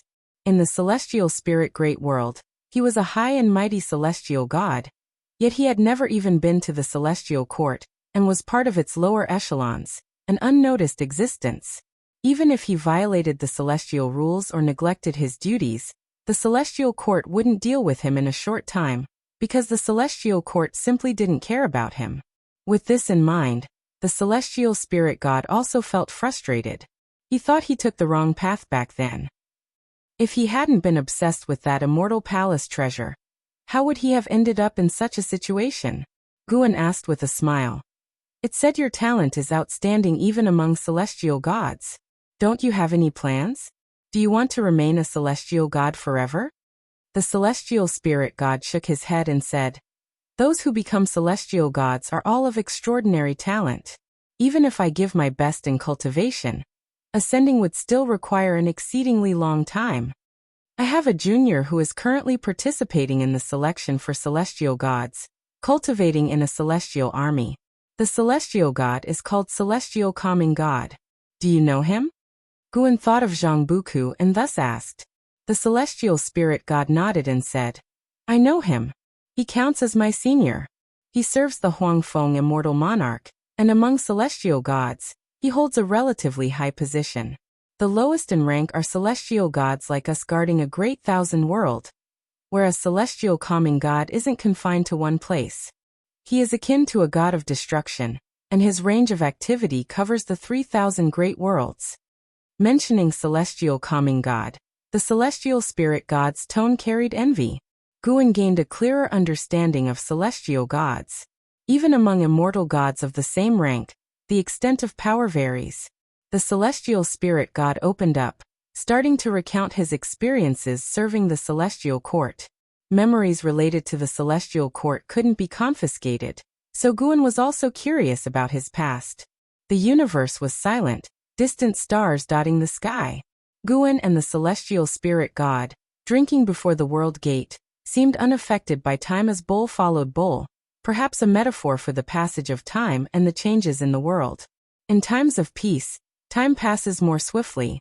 In the blink of an eye, another 10,000 years have passed.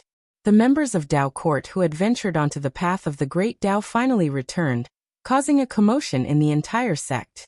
Xiao Lan and Yuan Songzi stood on high clouds, looking at the vast sea of people below, smiles on their faces. They finally returned. Returning from the path of the great Dao was an equally long journey, with endless hardships, and only at this moment could their tense minds relax. Seeing that Dao Court remained prosperous, the great cultivators of the Dao Court were full of relief in their eyes. CTH Novelfire. Net website on Google to access chapters of novels early and in the highest quality. Ting Master Elders, am leaving first. My brother Gu is still waiting for me. Xiao Lan said this and then turned to leave, disappearing into the ends of the heavens and earth in the blink of an eye. Ji Xiaoyu's expression became unnatural upon hearing her words, but she said nothing. A female elder shook her head and laughed. This girl is still as infatuated with her lover as ever. Even after traveling the path of the great Dao and broadening her horizons, she remains true to her original heart. The other elders also revealed kind smiles. They all doted on Xiao Lan, feeling she was like a child who never outgrew. Yuan Songzi's gaze landed on a figure below, who stood out with overwhelming aura, attracting attention even while amidst the crowd. Zhao Rushan.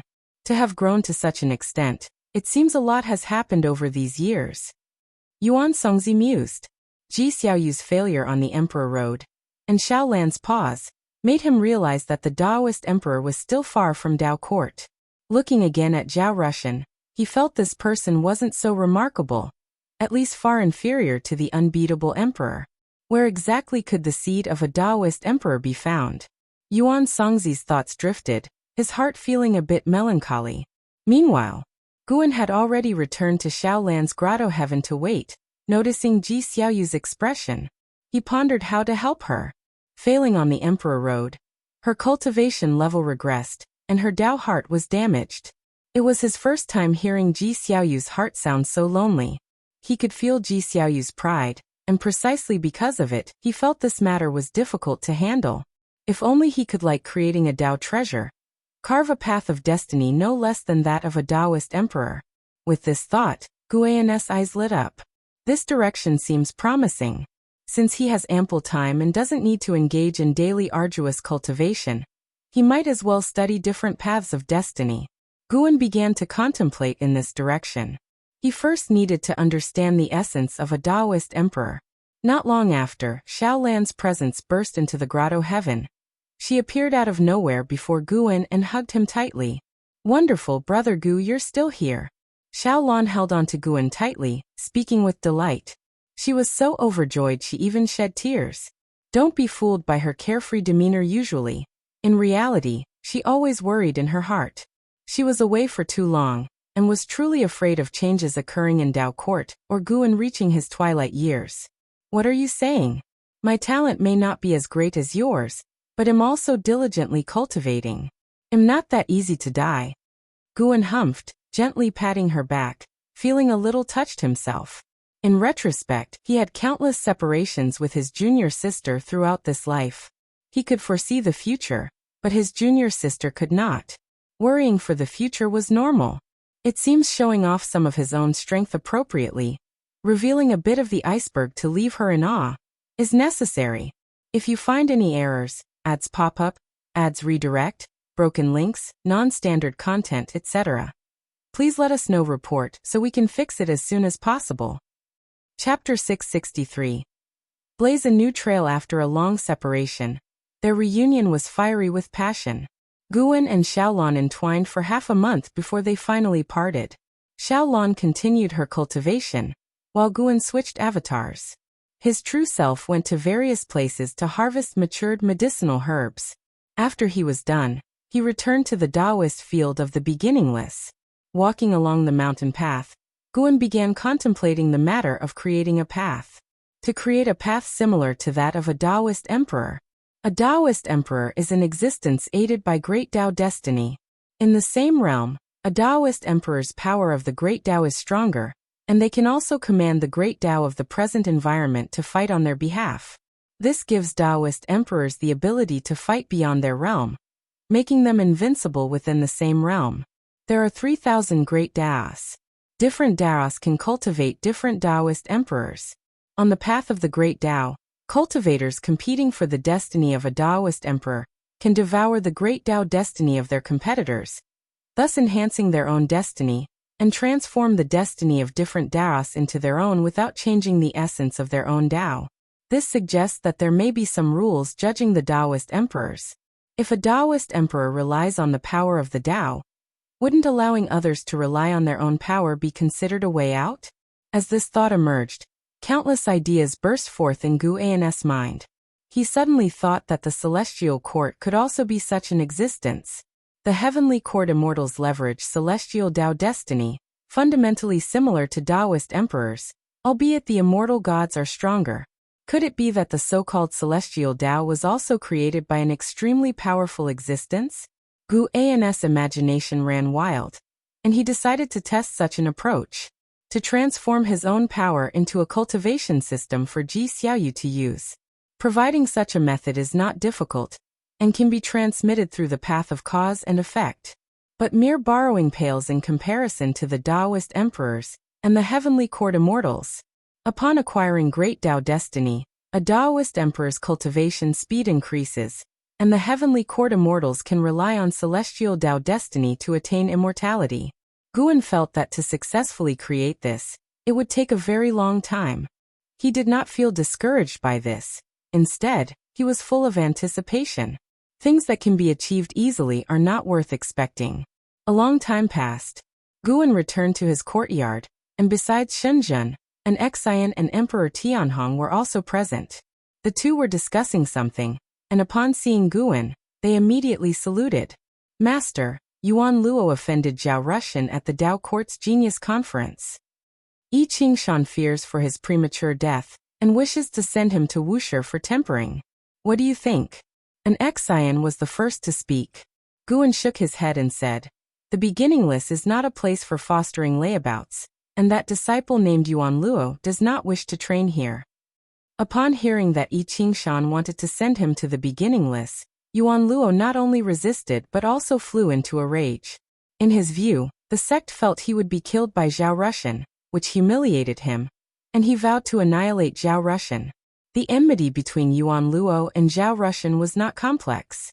At the Genius Conference, Yuan Luo shone brilliantly, and Zhao Rushan tried to recruit him, but his words implied threats, which displeased Yuan Luo.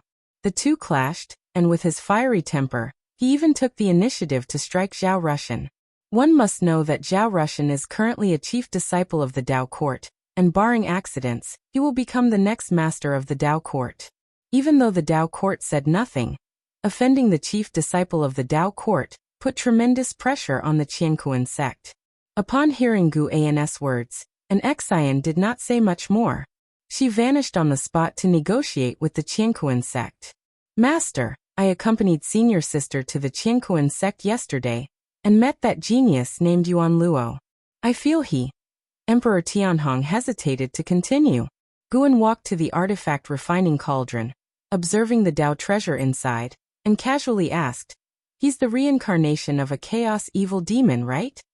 Emperor Tianhong's eyes widened in astonishment. You know. The things Guan said to Shenzhen and an ex-scion were not spread to other disciples, so the true identity of Yuan Luo had not been revealed. Even though he had joined the Taoist field of the beginningless for thousands of years, Emperor Tianhong still did not know that Guan was aware of this matter. After all, even you, as a heavenly court immortal, have been reincarnated. One more chaos evil demon isn't surprising, Guan said with a gentle laugh. Emperor Tianhong fell silent. He gradually awakened part of his past life's memories, knowing that he had an illustrious background in his previous life. He had confessed this to Guan, who fortunately didn't mind. Emperor Tianhong is the reincarnation of a heavenly court star monarch, whose cultivation level should have been in the Taiqing Golden Immortal Realm in his previous life. Although I don't understand why this world always attracts so many outer heaven existences, as your master, I do not wish to partake in the karma. If one day you wish to return, your master will not stop you. Gu An's words deeply moved Emperor Tianhong, and he quickly said, I won't go back. Silly disciple, once you fully awaken your past lives' memories, you'll know you'll definitely go back. Guan laughed, knowing well that Emperor Tianhong would not betray his information to the heavenly court. Among the Wushiji disciples, even an ex-scion, no one truly knew how powerful he was, which divine skills he commanded, or even which great Daos he cultivated. If Emperor Tianhong could become a channel for him to express goodwill towards the heavenly court, that would be a welcome outcome. He bore no grudge against the celestial court, nor did he wish to create one. The conflicts with the immortal gods were out of necessity. Emperor Tianhong remained silent. Listening to his master's words, he realized he truly could not rashly make promises. By the way, Tianhong, do you want to become a Taoist emperor? Guan suddenly asked. Upon hearing this, Emperor Tianhong quickly said, I don't want to. I just want to cultivate with master. He hailed from the Dao court, naturally knowing about the Taoist emperor. Coupled with some memory fragments, he knew Taoist emperors to be very powerful, but he preferred to cultivate alongside Guan. Intuition told him that Guan was his greatest opportunity. Guan turned to look at him and asked with a smile, if I open up a path similar to that of a Taoist emperor, would you be willing to step into it? Search the Nelfer Net website on Google to access chapters of novels early and in the highest quality. Emperor Tianhong's eyes widened with excitement.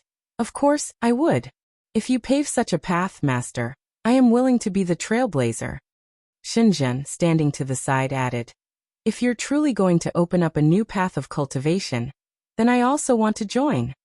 She had faith not in the immortal gods nor the great Tao, but in Guan. Guan shook his head slightly and said, it's just a concept. Whether it will succeed is still uncertain. Despite his words, Both Emperor Tianhong and Shenzhen were already beginning to dream. In a quiet palace, Ji Xiaoyu sat cross-legged on a prayer mat, cultivating. However, her brows were tightly furrowed, as if she was enduring pain. Suddenly, she opened her eyes wide and spat out a blood arrow. Her face turned pale, and her entire aura collapsed.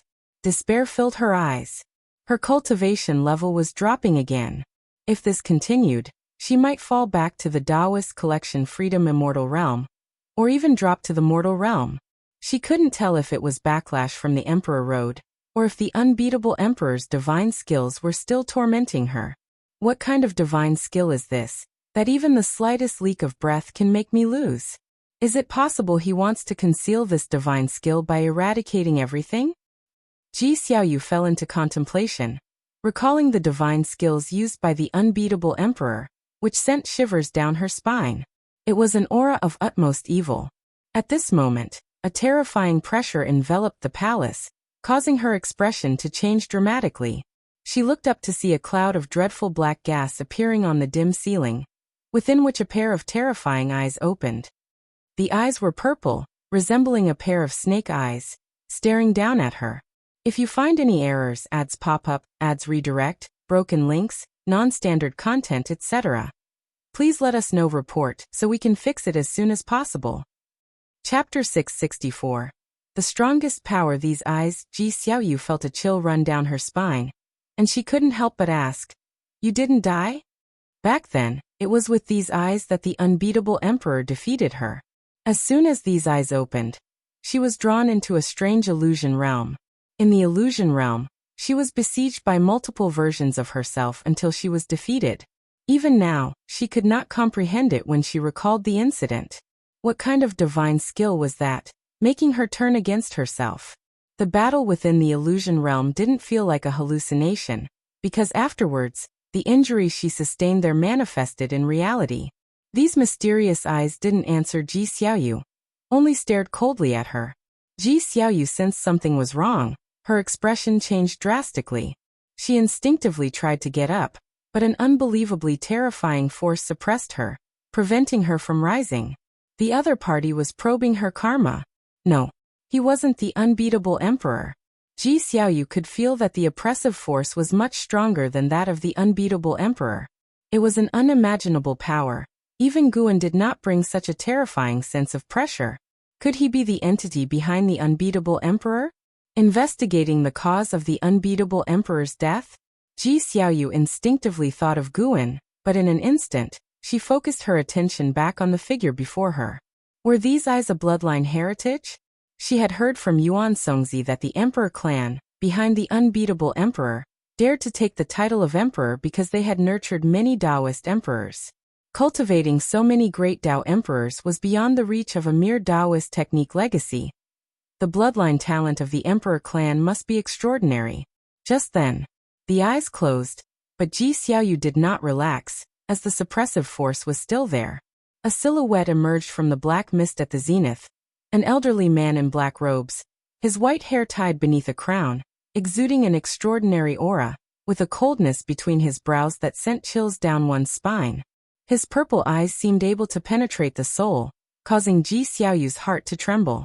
Ji Xiaoyu saw a shadow of the unbeatable Emperor in him. This person clearly had some connection to the unbeatable Emperor. The old man in black descended from the sky, landing in front of Ji Xiaoyu. He raised his right hand towards Ji Xiaoyu's forehead. Faced with such a dire situation, Ji Xiaoyu felt despair in her heart but showed no fear, instead staring straight at the old man in black. Clap! A hand suddenly pressed on the old man's shoulder, the sound not loud, yet at this moment, it reverberated throughout the hall. The purple eyes of the old man in black widened suddenly, and Ji Xiaoyu saw the newcomer behind him, which made her expression complicated. Suddenly, the old man's soul flew out of his body, turning to face the figure behind his flesh, his eyes wide open, emitting a terrifying aura. However, nothing happened. The old man couldn't help but exclaim, "How is this possible? Who exactly are you?" His immortal emperors. I was actually suppressed by the other party, unable to unleash its divine skill power. It was the first time he encountered such a situation. Even encountering an existence with a higher cultivation level, his immortal emperors, I could cause trouble. Guan slightly lifted his head, looking at the old man's soul, his expression indifferent. His right hand squeezed, forcibly pulling the old man's soul back into his body. Immediately, the old man's flesh rapidly shrunk, finally disappearing into his palm. Guan's right hand tightened, then tucked it into his arms, as if he were holding a small trinket. This scene left Ji Xiaoyu momentarily dazed. With the disappearance of the old man, the pressure suppressing her also vanished, but she remained sitting on the cushion. The hall plunged into silence once more. Guan looked at Ji Xiaoyu, suddenly at a loss for words, as the two stared at each other. Ji Xiaoyu regained her composure and asked, "Did you anticipate his arrival long ago? Or did you notice him the moment he arrived?" Guan replied, "Both. I keep an eye on you when I have nothing else to do." These words caused a subtle change in Ji Xiaoyu's gaze. Does he care about me? Thinking this, Ji Xiaoyu felt a little elated inside, though she did not show it on her face. CTH Novel Fire. Net website on Google to access chapters of novels early and in the highest quality. Guan could hear her inner thoughts, which boosted his confidence. He smiled and said, "Miss Third, do you have any grievances against me? Not visiting for years and going off on the path of the great Tao. If you came to me, I could surely grant you power stronger than a Taoist emperor." He still preferred to call Ji Xiaoyu Miss Third, as it reminded him of the past. "I can't bear such a title, and I'm no longer associated with the Ji family," Ji Xiaoyu replied, pondering how to deal with Guan. She knew Guan's words might be true, but she still didn't want to rely on him. Guan sighed inwardly. She's indeed proud. With a wave of his right hand, a Tao treasure flew to Ji Xiaoyu and Guan said, "This is a Tao treasure I crafted, called the Reincarnation Endless Map. It contains the path of reincarnation, capable of eliminating the residual power left by the unbeatable emperor." With that, he disappeared into thin air. Ji Xiaoyu looked at the Reincarnation Endless Map, hovering in front of her. The map unfolded, filled with strokes and ink, resembling gloomy clouds, with nothing else visible. She raised her hand to catch the Reincarnation Endless Map, then let out a slight sigh. He left so quickly. I wanted to ask him about the unbeatable emperor's divine skill just now. Ji Xiaoyu whispered with a sigh, her gaze landing on the Reincarnation Endless Map, her expression turning complex. Why hadn't she felt his dominance before? Forcing himself to help her like this. Elsewhere, Guan returned to the Taoist field of the beginningless. He left quickly because he knew Ji Xiaoyu would inquire about the immortal emperor's eye. The eyes of the unbeatable emperor, and the old man in black were indeed the immortal emperor's eye. Guan was curious about this. The immortal emperor's eye was not tolerated by the celestial court, yet the emperor clan dared to cultivate it? No wonder they faced extermination. If the immortal emperor's eye were to spread, they'd face even more dire consequences. Guan sat inside his chamber, lifting his right hand where the old man in black, now the size of a grain of rice, stood in his palm. At this moment, the old man still retained consciousness. Looking up at the gigantic Guan, his eyes were filled with horror and despair. He roughly guessed what Guan intended to do but was powerless to resist, unable even to self-destruct. Why is this happening? Why does my immortal emperor's eye fear him so? The old man's mind collapsed with these thoughts, not just because he was facing death, but also because the failure of the immortal emperor's eye shattered his belief. Previously, he believed the immortal emperor's eye to be the ultimate power. This was the source of his confidence to come. It took him millennia, avoiding the celestial god, to infiltrate the celestial spirit great world, only to be captured immediately upon arrival. A conclusion he had never envisioned. Guan looked down at the old man, his eyes transforming as he unleashed the Calamity Absolute Eye, brutally searching through the old man's memories. In an instant, the old man's consciousness broke down, his immortal emperor's eye losing its luster. If you find any errors, ads pop up, ads redirect, broken links, non-standard content, etc., please let us know. Report so we can fix it as soon as possible. Chapter 665. Unbeaten Emperor Ancestor. This black-robed elder is the greatest supporter behind the unbeatable emperor, known as the Unbeaten Emperor Ancestor. The title of unbeatable emperor is given to each generation's emperor successor in the undefeated emperor clan, which has seen many generations of unbeatable emperors. To obtain the title unbeatable emperor among one's peers is almost to secure the path of the Taoist emperor. And the reason lies in the immortal emperor's eye. Acquiring the title allows one to inherit the immortal emperor's eye from the unbeaten emperor ancestor.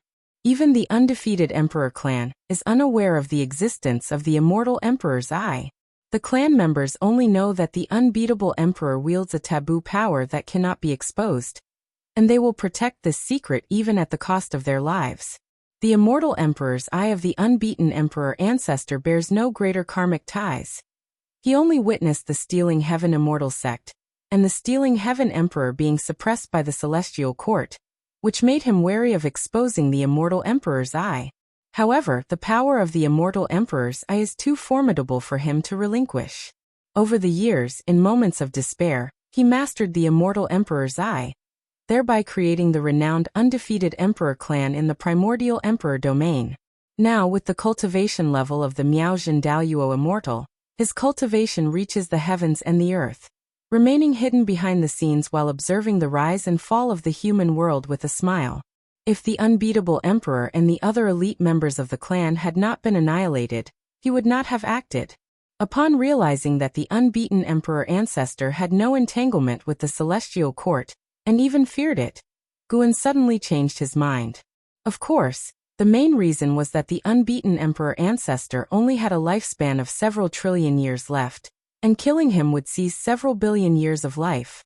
But for the current Guan, life of several billion years was not that important. Perhaps the unbeaten emperor ancestor could create even greater benefits for him. Guan threw the unbeaten emperor ancestor into his Dao fruit universe. All Daoyuo immortals can develop a universe within the depths of their souls. Some Daoyuo immortals focus on developing the power of the universe. Previously, Guan tried to plant and harvest medicinal herbs in his Dao fruit universe, but didn't gain life from it, so he had no interest in developing the Dao fruit universe.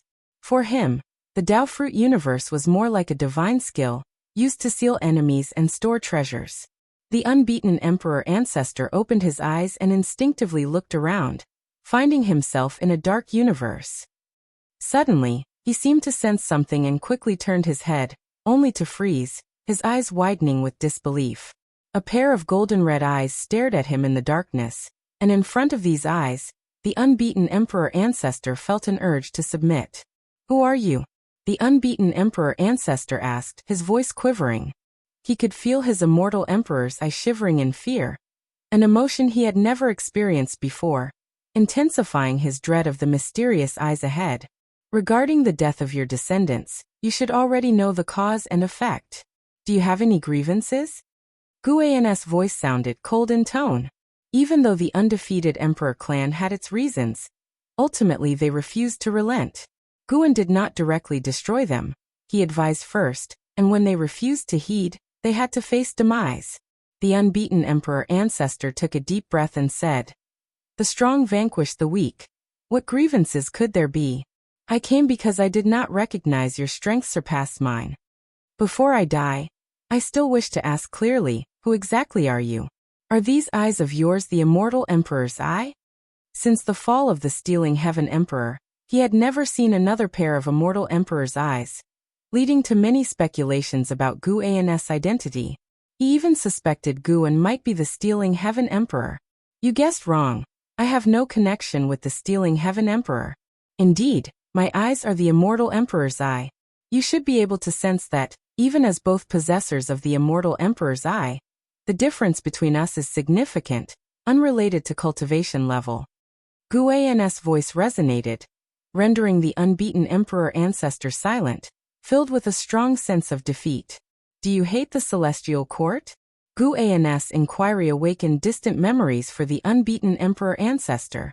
His immortal emperor's eye suddenly appeared, and he gritted his teeth saying, "Yes, at this point, I have nothing to hide. The celestial gods of the celestial court killed my wife and children. This vendetta, I will never forget for eternity."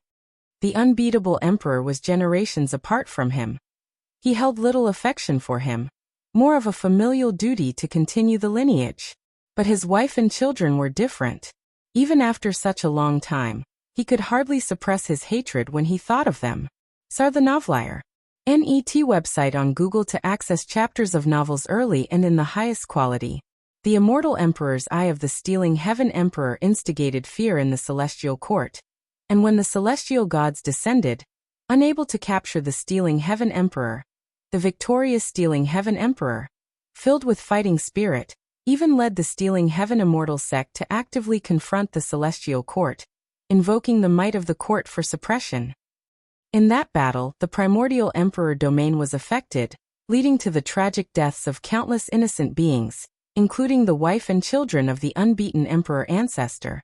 His hatred stemmed from the fact that his wife and children were not casualties of battle, but were sacrificed entirely by a wounded celestial god, who needed chi blood from his entire city. While he happened to be outside the city and escaped, witnessing his wife and children's souls consumed by the celestial god.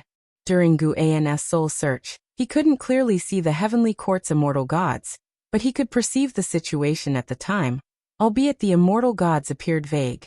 Now the celestial court's immortal gods were always plotting against him. Even when the celestial spirit god suggested the strategy to ascend to immortality through meritorious deeds, he continued to guard against the celestial court. The undefeated emperor clan was a power that could be drawn in. His absolute void eye had absolute suppression over the immortal emperor's eye, so he did not fear betrayal from the unbeaten emperor ancestor. Swear your allegiance to me, and this causality shall be settled. Both of us being wielders of the immortal emperor's eye, we belong to the same camp. At least we will not be accepted by the celestial court, only suppressed by it. Guan's voice sounded, and the unbeaten emperor ancestor wasn't surprised. When he saw the eyes of the other, he knew the person was not a celestial god of the celestial court. If he refused, he wouldn't just die. The entire emperor clan might face annihilation too. He had worked hard for many years and didn't want his efforts to go to waste now. In his eyes, the undefeated emperor clan was merely his weapon for revenge against the celestial court. However, the weapon wasn't strong enough yet. He needed to bide his time. Guan, aware of his hatred and plans for the emperor clan, sought to subjugate him. I can make your immortal emperor's eye stronger. Upon hearing Guan's words, the unbeaten emperor ancestor's pupils shrank, and he immediately knelt, solemnly saying, "Greetings, my lord." Subduing the unbeaten emperor ancestor was merely a side chapter. After assigning him some tasks, Guan let him go, continuing his peaceful life. Since the return of Yuan Songzi, Zhao Rushan began contemplating reaching the level of Taoist emperor. This plan had long circulated within the Tao court, and in past years, Zhao Rushan was unable to defeat Emperor Tianhong. He felt that only becoming a Taoist emperor could fully surpass Emperor Tianhong. However, Yuan Songzi did not agree to take him on the path of the Great Tao, making Zhao Rushan quite dissatisfied. Yuan Songzi's assertion that he wasn't ready felt humiliating to him. Why could a mundane woman like Xiaolan go, but he couldn't? Occasionally, when Guan went to accompany Xiaolan, he noticed Zhao Rushan's maneuvers, as this fellow was secretly enlisting the upper echelons of the Tao court, with a mind even inclined toward rebellion. To this, Guan had no intention of intervening, as long as it didn't affect Xiaolan. Time flowed rapidly under this backdrop, far faster than before, as the era of the primordial era also approached its end. If you find any errors, ads pop up, ads redirect, broken links, non-standard content, etc., please let us know. Report so we can fix it as soon as possible. Chapter 666. Changes of the world 200,000 years after the reshaping of heaven and earth. Figures of both humans and demons have spread across the celestial spirit great world, and the celestial Tao destiny that shrouds the great world has also begun to change. Those great powers who comprehend the rules of heaven and earth can all sense that the fate of the world is about to enter a completely new phase. Time flies. It has been 100,000 years since Guan subjugated the unbeaten emperor ancestor. 100,000 years are enough to change the world, but only those great powers who remain in deep seclusion have not been affected. Now the human world has a new landscape, with an imperial dynasty named Taiqian rising, supported by many supersects from the human world. Within 100,000 years, Taijian has aggressively expanded, and although it has not yet completely unified the world, its momentum has shown everyone the aura of a world ruler. The relationship between Taijian and the Dao court is somewhat tense. Their grievances are many, and it is difficult to discern who is right or wrong. In early summer of this year, Guan wandered with Emperor Tianhong within the Qiankuan sect, watching the recent internal competition. After the combat ended, they went to an inn to drink wine. Name: Guan. Lifespan: 283-979/18, 947, 893, 809, 561. Physique: Primordial Dao creation body. Cultivation level: Perfect Taoist Great Luo Immortal Realm. Without much fighting and killing, the increase in lifespan isn't very fast, but fortunately it's steady. Guan is quite satisfied with this pace of increase. For the next million years, there will be no catastrophe in the celestial spirit great world. So his days will be very peaceful. He has achieved the cultivation level of the perfect Taoist Great Luo Immortal Realm, and he can now consider factors beyond the cosmos in his future predictions. His foresight includes the influence of the 3,000 great worlds on the celestial spirit great world, a prediction ability far surpassing before. However, there are still unknown causes and effects he cannot factor in. Tianhao has already left the celestial spirit great world, and it is challenging for larger causes and effects to descend upon the celestial spirit great world again. While pouring wine for Guan, Emperor Tianhong curiously asked, "Master, recently a lot of mysterious talents have appeared in the Qiankuan sect. Might this be your handiwork?" Guan replied, "I Ching Shan constantly begged me, so I had no choice but to recommend a batch of talents. This batch of talents is not simple. They are from the undefeated Emperor clan, and would be considered top-tier talents even in the primordial Emperor domain. Coming to the celestial spirit great world, none are inferior to Zhao Rushan." Guan first arranged for the unbeaten Emperor ancestor to deploy 20 people. These 20 have already established a foothold in the Qiankuan sect. They are very happy to have come to the celestial spirit great world, for within the clan, they amounted to nothing, but here, they finally experienced the treatment of peerless talents. The most important thing is that it's the arrangement of the ancestor. Being able to serve the ancestor, they feel proud. Under the admonishment of the unbeaten Emperor ancestor, these talents behaved very well, causing no trouble and actively making contributions to the Qiankuan sect. "Does Wuxia have other disciples?" Emperor Tianhong inquired further. The 20 talents from the unbeaten Emperor ancestor made a great impression during the Qiankuan sect's competition. He felt their talent was not inferior to his own, which surprised him greatly. Guan shook his head and said, "It's just a bit of cause and effect with me." Seeing that Guan didn't want to elaborate, Emperor Tianhong stopped probing, and shifted the topic to the millennium combat within the Taoist field of the beginningless. Every millennium, one-on-one sparring occurs within the Taoist field of the beginningless. In the last bout, Emperor Tianhong faced the Blood Prison Great Saint.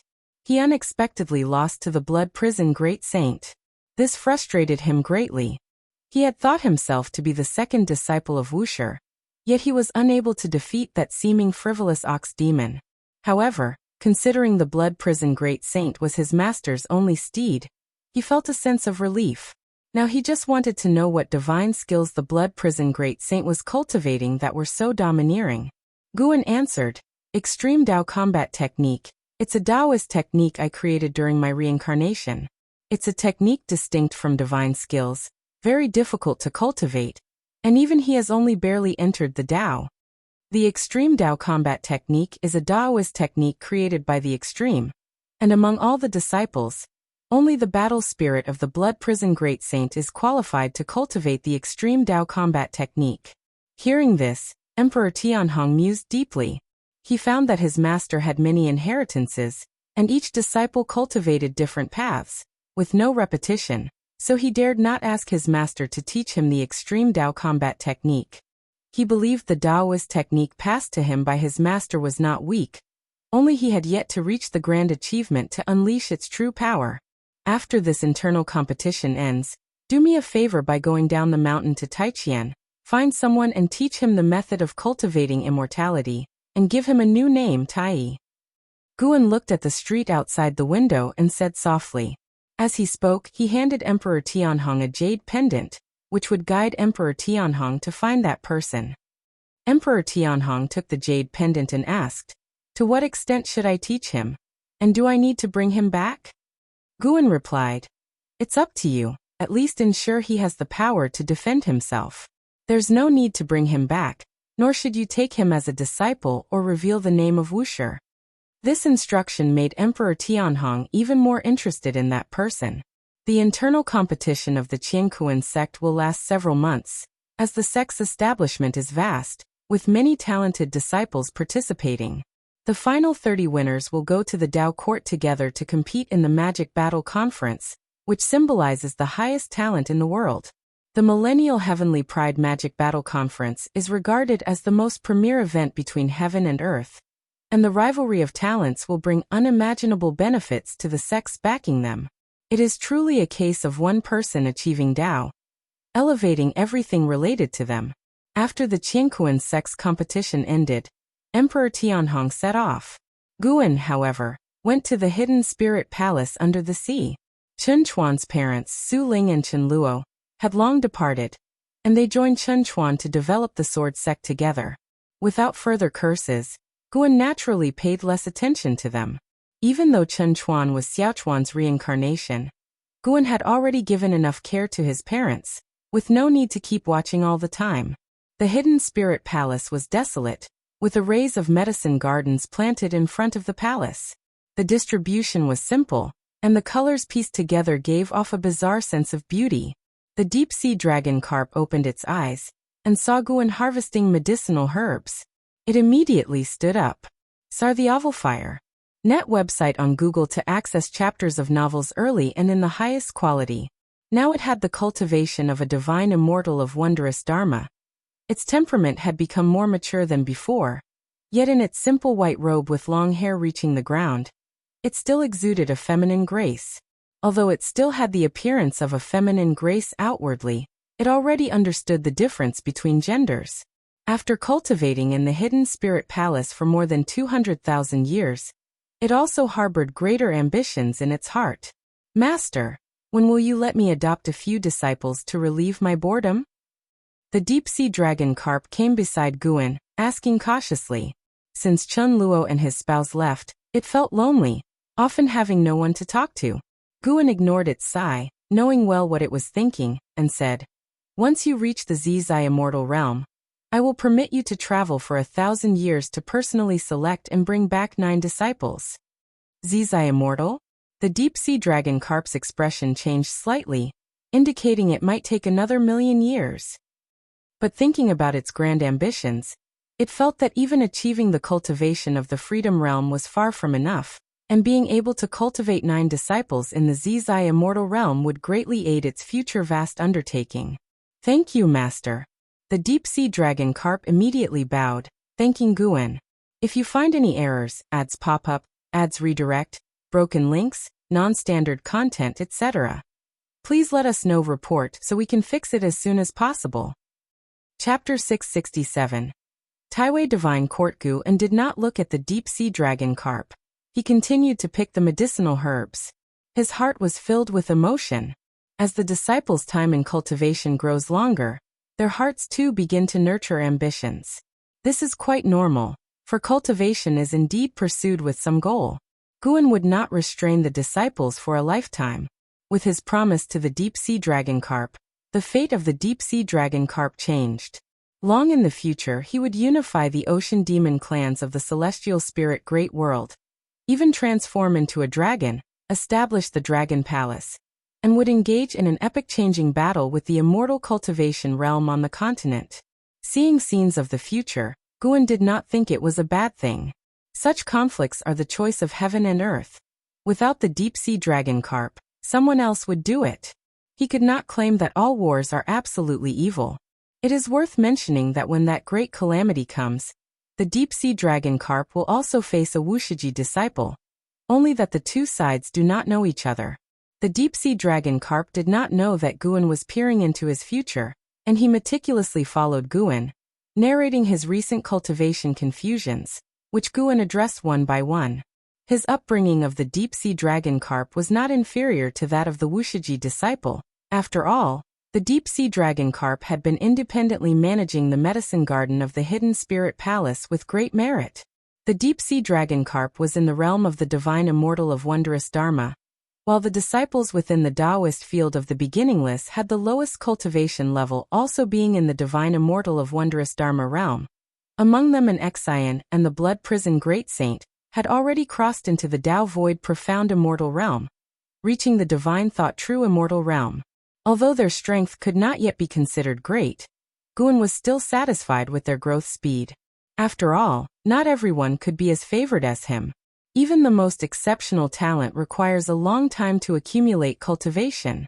Under the magnificent blue sky, the mountains stretched continuously, with celestial giant trees rooted, towering over the surrounding majestic mountains, and there was more than one such tree. Beneath a giant tree, thousands of cultivators gathered together, and even with so many people together, the diameter of the occupied area was still far less than the width of the main trunk of the giant tree. Once the holy heaven reincarnation, and the former lord of the heavenly spirit great heaven and earth holy court, Zhuxi, she stood among the crowd, listening to the person speaking at the front. The divine court is domineering, controlling the life and death of all living beings under heaven, and the cycle of reincarnation is at their command. The land upon which all beings dwell is divided by them. Those expelled by the divine court must leave the Taiwei Great World. But outside the Taiwei Great World lies a dark forbidden zone, with countless evil demons and ghosts lurking, waiting to swallow living spirits. We, imprisoned here, have nothing to await but exile. Zhuxi, wearing a blue and white form-fitting robe, with her hair tied casually, exuded a demeanor of a chivalrous lady from the martial world. Listening to the speech, her thoughts drifted away, a wry smile appearing on her face. She was originally venturing in another great world. Having awakened her origin divine soul, she was already a profound yuan-free immortal, having re-established her own sect. Due to sectarian struggles, she was jointly targeted by the local major sections. In the midst of chaotic fighting, she deployed a secret technique, shattered the void, and escaped into the chaotic stream of the great Tao. Upon awakening again, she found herself in the Taiwei Great World. Just as she was about to acquaint herself with the new world, a group of cultivators descended from the sky, declaring her an outsider adventurer who must be detained, and thus she ended up here. This little world is the detention ground of the divine court, housing countless living beings, even those far exceeding her cultivation, and quite a few at that. She wandered this place aimlessly until someone recruited her, inquiring if she wished to escape to safety. Having ventured through numerous worlds, Zhuxi deeply understood that one's fate must be grasped in their own hands, and could not sit idly by waiting for doom. And thus she came along, surrounding thousands, with the lowest cultivation level being the Zizai immortal realm, and the speaker's Tao practice being deep and unmeasurable, reminiscent of the type of adversary she faced when departing the celestial spirit great world. Even if my master were here, his Tao practice might still not be as profound as his. How terrifying a level of cultivation to be suppressed by the divine court. How formidable must this divine court be? Zhuxi pondered alarmed, and thinking of her master made her feel a bit desolate. Parting for over 200,000 years, she could not find her way back to the celestial spirit great world, and felt as though she might never return in this lifetime. Only after leaving the celestial spirit great world did she realize how magnificent the great Tao was. Because of this, her heart embraced even grander aspirations. She wanted to restore the holy court, to elevate it to an existence surpassing the 3,000 great worlds. For now, she had to find a way to escape this place. The more perilous the situation, the more she felt she could encounter great fortunes. This Taiwei great world surely harbors great fortunes beyond her imagination. Search * The Oval Fire. @ website on Google to access chapters of novels early and in the highest quality.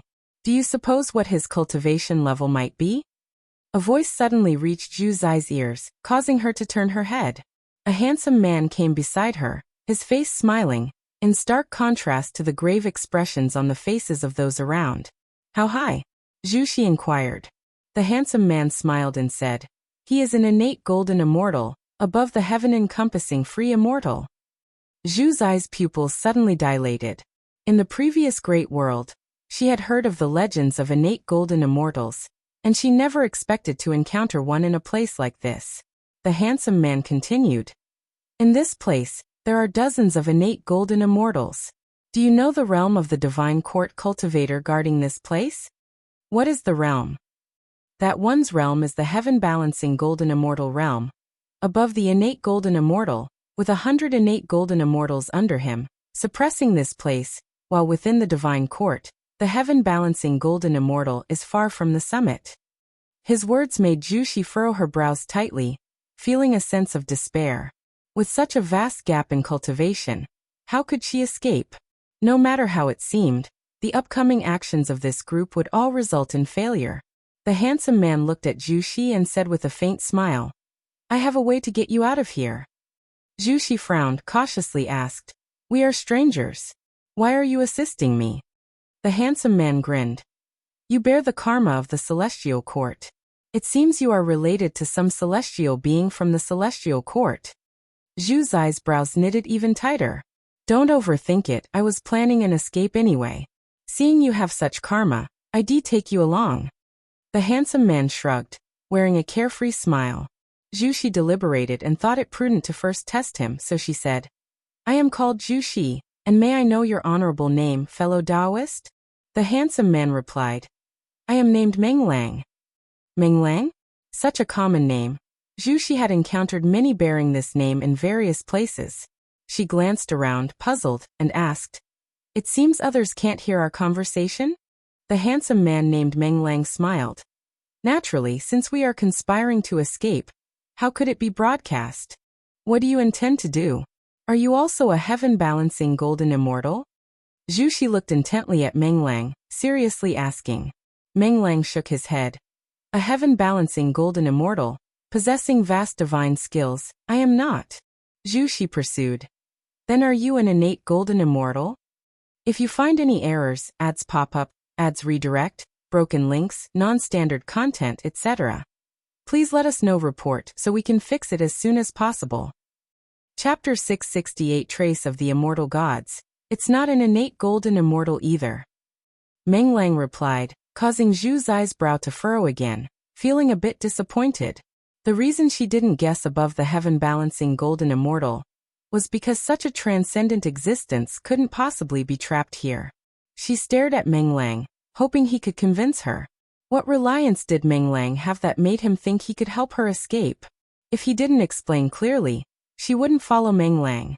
Meng Lang looked ahead, where an innate golden immortal was still passionately speaking, stirring the blood of those present, filling their hearts with high spirits and determination.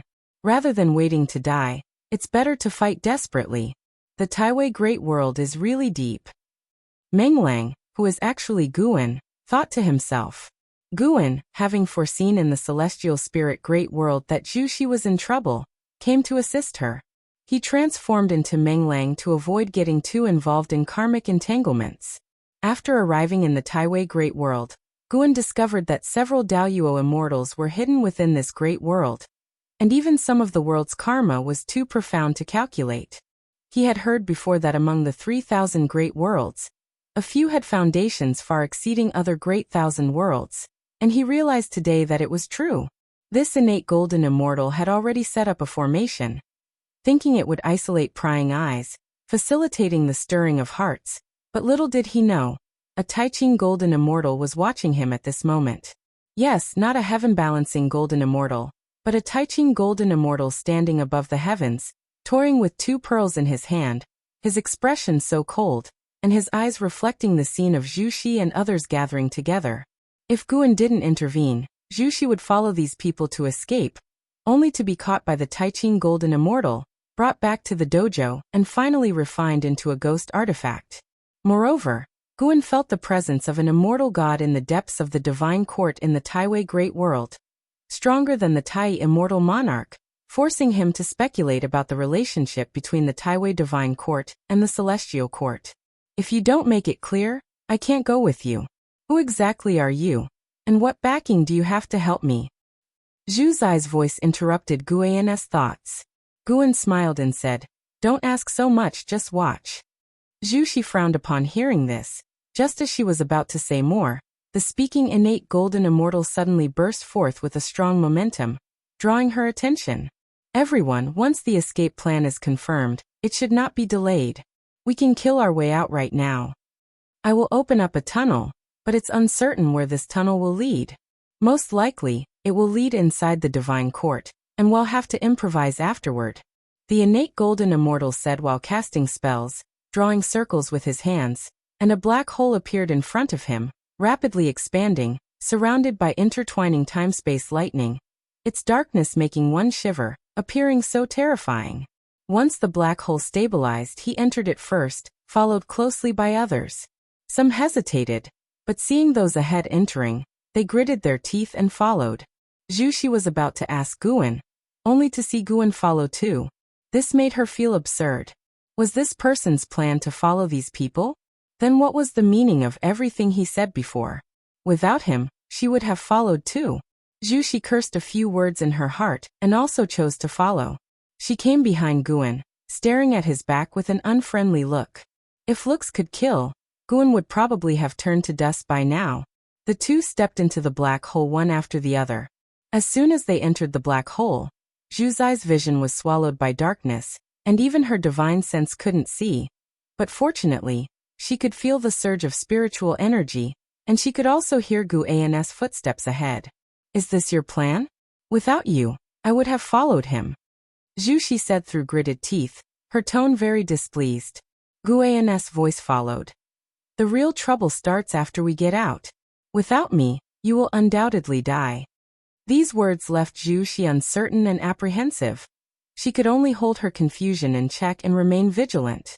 She didn't completely trust the leading innate golden immortal either, just had no choice but to follow under such desperation.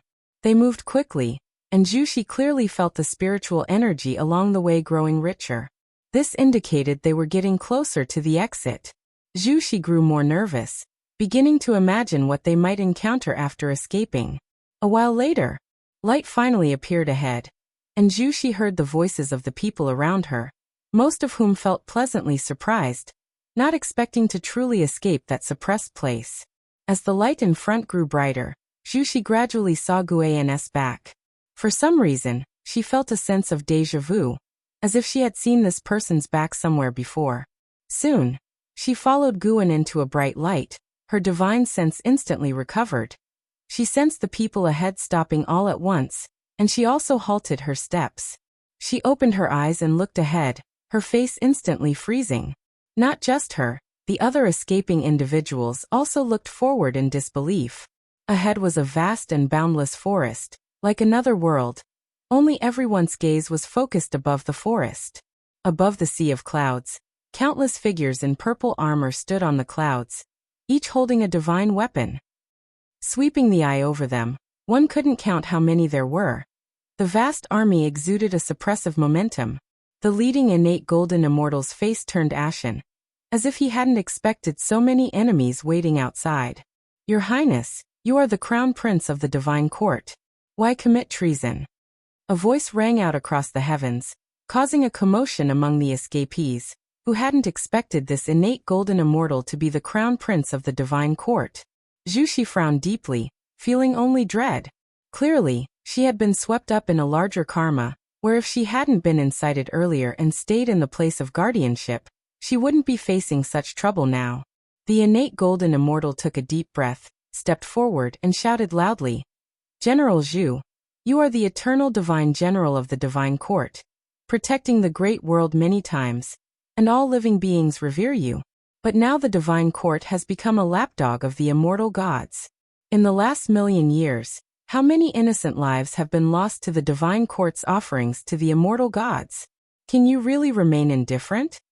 That immortal god is insatiable, enlarging ambitions step by step, and one day will set eyes on the foundation of our divine court. We cannot gamble." These words made the escapees even more uneasy. How could it also involve the immortal gods?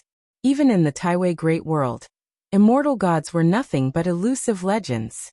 They, like Zhu Xi, felt things had become extremely perilous, involving the crown prince of the divine court and the immortal gods, meaning what awaited them was likely an irreversible disaster.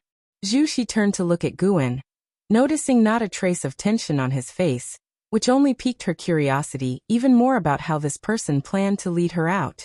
Could it be related to that immortal god? Sar the novel, Fire. NT website on Google to access chapters of novels early and in the highest quality. From what the divine court crown prince said, that immortal god seemed very malevolent, but to Zhu Xi, an outsider, the good and evil of this realm were temporarily irrelevant. She just wanted to escape. If you find any errors, ads pop up, ads redirect, broken links, non-standard content, etc., please let us know. Report so we can fix it as soon as possible. Chapter 669. The Struggle of the Celestial Emperor. As the words of the divine court crown prince fell, a magnificent figure emerged above the vast army in purple armor on the clouds, appearing ethereal in the sunlight, like a mirage. General Zhu. He stood high above, overlooking the world, wearing heavy and majestic red armor. His face was solemn, and his brows resembled two flames. His long hair coiled beneath the divine crown, and 7 giant swords radiating different divine lights hovered behind him in a fan shape, as if 7 divine powers stood behind him. Before General Zhu, Zhu Xi and the escapees felt a deep sense of awe. Some couldn't withstand the pressure and fell to their knees directly. General Zhu's right hand was half raised, playing with 2 beads in his palm, like 2 stars squeezing together, shaking the soul. Crown Prince, how dare you slander the immortal gods and question the divine court? If His Majesty knew this, imagine his heartbreak. General Zhu's voice rang out, and as his words ended, a vertical eye suddenly opened on his forehead, shooting a terrifying red beam at incredible speed down from the sky. Everything happened too quickly, so fast that the divine court crown prince had no time to react. Boom! The red light struck the divine court crown prince, and the dreadful impact blew the escapees away. Some attempted to flee, but the tunnel created by the divine court crown prince had vanished. Just as the escapees tried to leap up, an unimaginable pressure pinned them down, forcing them to their knees. Howling winds, scattered debris, and forests were swept away, resembling the arrival of the apocalypse. Zhu Xi was pushed to her knees, struggling to lift her head, her pupils trembling in fear. Such terrifying suppression. She couldn't imagine how terrifying it would be if the opponent went all out. The red light dissipated in front, leaving only a white skeleton of the divine court crown prince, trembling precariously, eventually collapsing on the ground. This scene filled the thousands of other escapees with despair. If even the divine court crown prince had to die, how could they survive? High above, General Zhu's expression was indifferent, as if he had not killed the divine court crown prince, but merely an insect. The countless divine soldiers in purple armor, also expressionless, heightened the air of despair in the land. General Zhu opened his right hand, letting the 2 beads fall, releasing a dazzling light as they descended, dimming the world. The intense light fell, and Zhu Xi couldn't help but turn to Guan beside her, gritting her teeth and asking, "Didn't you say you have a way?" Guan glanced at her, a corner of his mouth curving up. His smile appeared arrogant in Zhu's eyes, seeming crazily out of place at this moment. Zhu Xi couldn't understand why this person could still smile as scorching air waves descended from the sky, making her mind go blank for an instant. Boom! The ground erupted with a world-shaking explosion. Countless trees flew like confetti, the divine soldiers of the court coldly overseeing everything. General Zhu's expression shifted, greed flashing in his eyes. Under the dusk, lying on the ground, Zhu Xi suddenly opened her eyes. Bloodshot filled her view as she gasped heavily, as if waking from a nightmare. She sat up immediately, seeing Guan's figure beside her. Guan sat on a nearby empty ground, a fire burning in front of him, holding a mirror in his hand, as if admiring his reflection.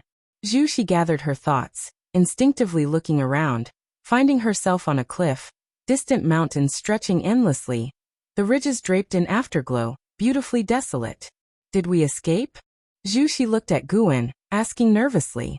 Guan gazed at the 7-star mirror in his hand, saying, "Yes, we escaped, but we're still in the Taiwei Great World." The 7-star mirror, after his modifications, was now a Tao treasure, reflecting images of the human world in the Taiwei Great World on its surface as he spied on it. Hearing his words, Zhu Shi sighed in relief, standing up, bowing to Guan in gratitude for saving her life. Senior, I have things to attend to, so will take my leave. Zhu Shi turned and left after saying this. Don't you want to become stronger? Guan's voice came, halting Zhu Zai's steps. She turned back to look at Guan, her eyes complex. Guan still did not look at her, his gaze fixated on the 7-star mirror. Sar the Novel Fire. Net website on Google to access chapters of novels early and in the highest quality. Celestial Spirit Great World, Qiankuan Sect. In the early morning, Guan and the Celestial Spirit God walked down the street, appearing to be strolling, yet discussing grand matters of the Great Thousand World. I learned from my dear friend that the atmosphere in the Celestial Court is strange, reportedly involving the struggle for the Celestial Emperor's position, with countless unimaginable forces scheming secretly, even reaching the Celestial God level. The Celestial Spirit God said gravely, under Guan's suggestion, he began to deepen relations with other celestial gods, with his mentioned dear friend coming from the misty immortal court. Guan, browsing the roadside stalls, asked, "Does it involve Tian Hao?" Previously, the Tai Immortal Monarch and Profound Star Immortal Monarch seemed to have targeted him. The Celestial Spirit God shook his head, saying, even in his past life, Tian Hao was far from capable of competing for the Celestial Emperor's position. Not to mention him, even immortal monarchs are infinitely distant in rank from the Celestial Emperor, and this struggle won't erupt immediately. It is likely to simmer for a long time, eventually affecting even the Great Thousand Worlds. Though not very knowledgeable about the Celestial Court, he knew what the Celestial Emperor symbolized. It was the highest position and power, representing the strongest of the heavenly Tao. Speaking of which, I discovered an immortal god in the Taiwei Great World, he with the divine court. Guan recounted his experiences in the Taiwei Great World, 100 years since rescuing Zhu Shi, now accompanied by his avatar. Besides spying on the human world through the 7-star mirror, he occasionally wandered the human world in the Taiwei Great World. The divine court continually recruited divine disciples everywhere, with mortal recruits being severed from family ties forever. Some families received compensation, while others were forcibly enlisted. Guan saw these divine disciples being sent into a gigantic pill furnace, which was concocting some elixir, yet unfinished to this day. This was probably what the immortal god sought, with the divine court offering tributes for 1,000,000 years. In those 1,000,000 years, countless mortal spirits had been sacrificed to the pill furnace, yet no elixir had emerged, piquing his curiosity about the pill's origins. He also shared this with the Celestial Spirit God, hoping for an explanation. The Celestial Spirit God frowned, saying, "Using living spirits for alchemy isn't unheard of, but I don't know what specific elixir that immortal god is concocting. Yet for it to remain incomplete for so long, it's probably related to the struggle for the Celestial Emperor. The Taiwei Great World is among the top in the 3,000 Great Worlds. I suspect other Great Thousand Worlds are also doing the same." He didn't condemn the immortal god's actions, instead feeling more worried. He understood the style of the immortal gods. Immortal gods would indulge evil, yet not leave traces. This meant the Taiwei Great World was doomed to destruction. If such situations arise in many Great Thousand Worlds, eventually, the 3,000 Great Worlds might be destroyed, and the Celestial Court will recreate the 3,000 Great Worlds. The Celestial Spirit God's face was extraordinarily grave, his words altering the look in Guan's eyes. If you find any errors, ads pop up, ads redirect, broken links, non-standard content, etc., please let us know. Report so we can fix it as soon as possible. Chapter 670. Substitute the 3,000 Great Worlds will be destroyed? Guan was also surprised to hear this. In his view, although the immortal gods were tyrannical and saw all living beings as nothing, they would still adhere to the so-called celestial rules. Even if it meant destroying the world, they needed just cause. The Celestial Court indeed had the power to annihilate the 3,000 Great Worlds in an instant, but wouldn't doing so violate the celestial rules? Sir the Oval Fire.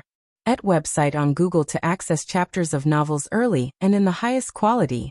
Guan suddenly felt that the so-called celestial rules were quite flexible. When it involved the highest authority, the rules were just child's play.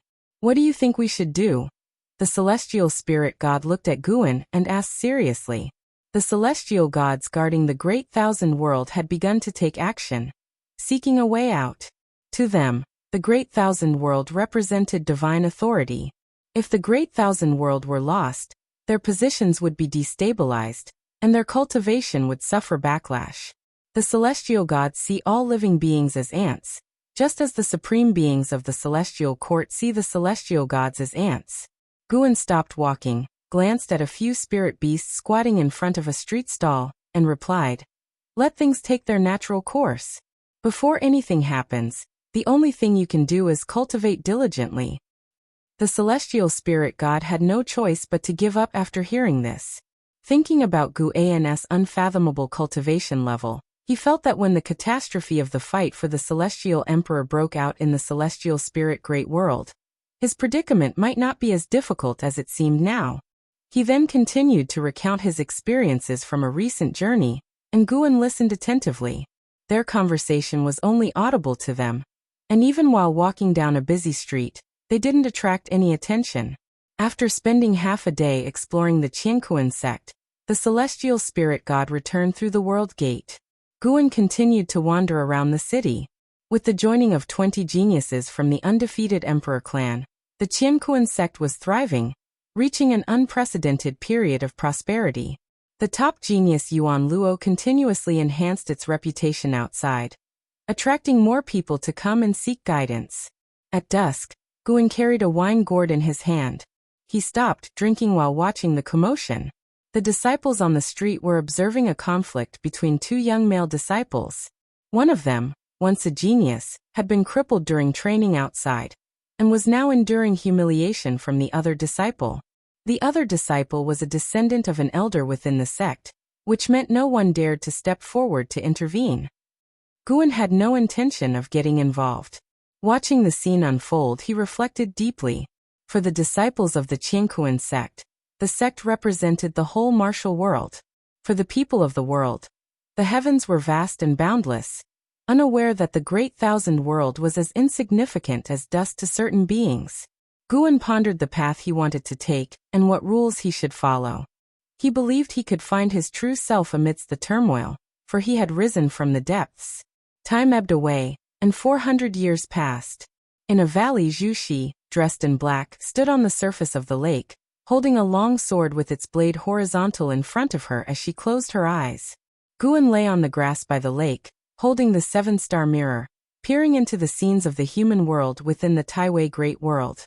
The divine court crown prince was but a microcosm. There were many people in the world who wanted to resist the divine court and that immortal god. The divine court crown prince was also persuaded, and these people had already formed a faction. Although lacking the power of the divine court, they could only remain hidden. Whenever someone was taken to become a divine disciple, these individuals would appear, seeking to win over the offspring or siblings of the divine disciples using hatred. But Guan saw the leader of this faction secretly kneeling before the ruler of the divine court. It was all a ploy.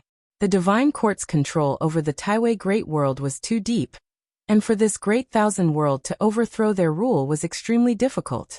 However, as Guan taught Zhu Xi to cultivate, he saw a variable.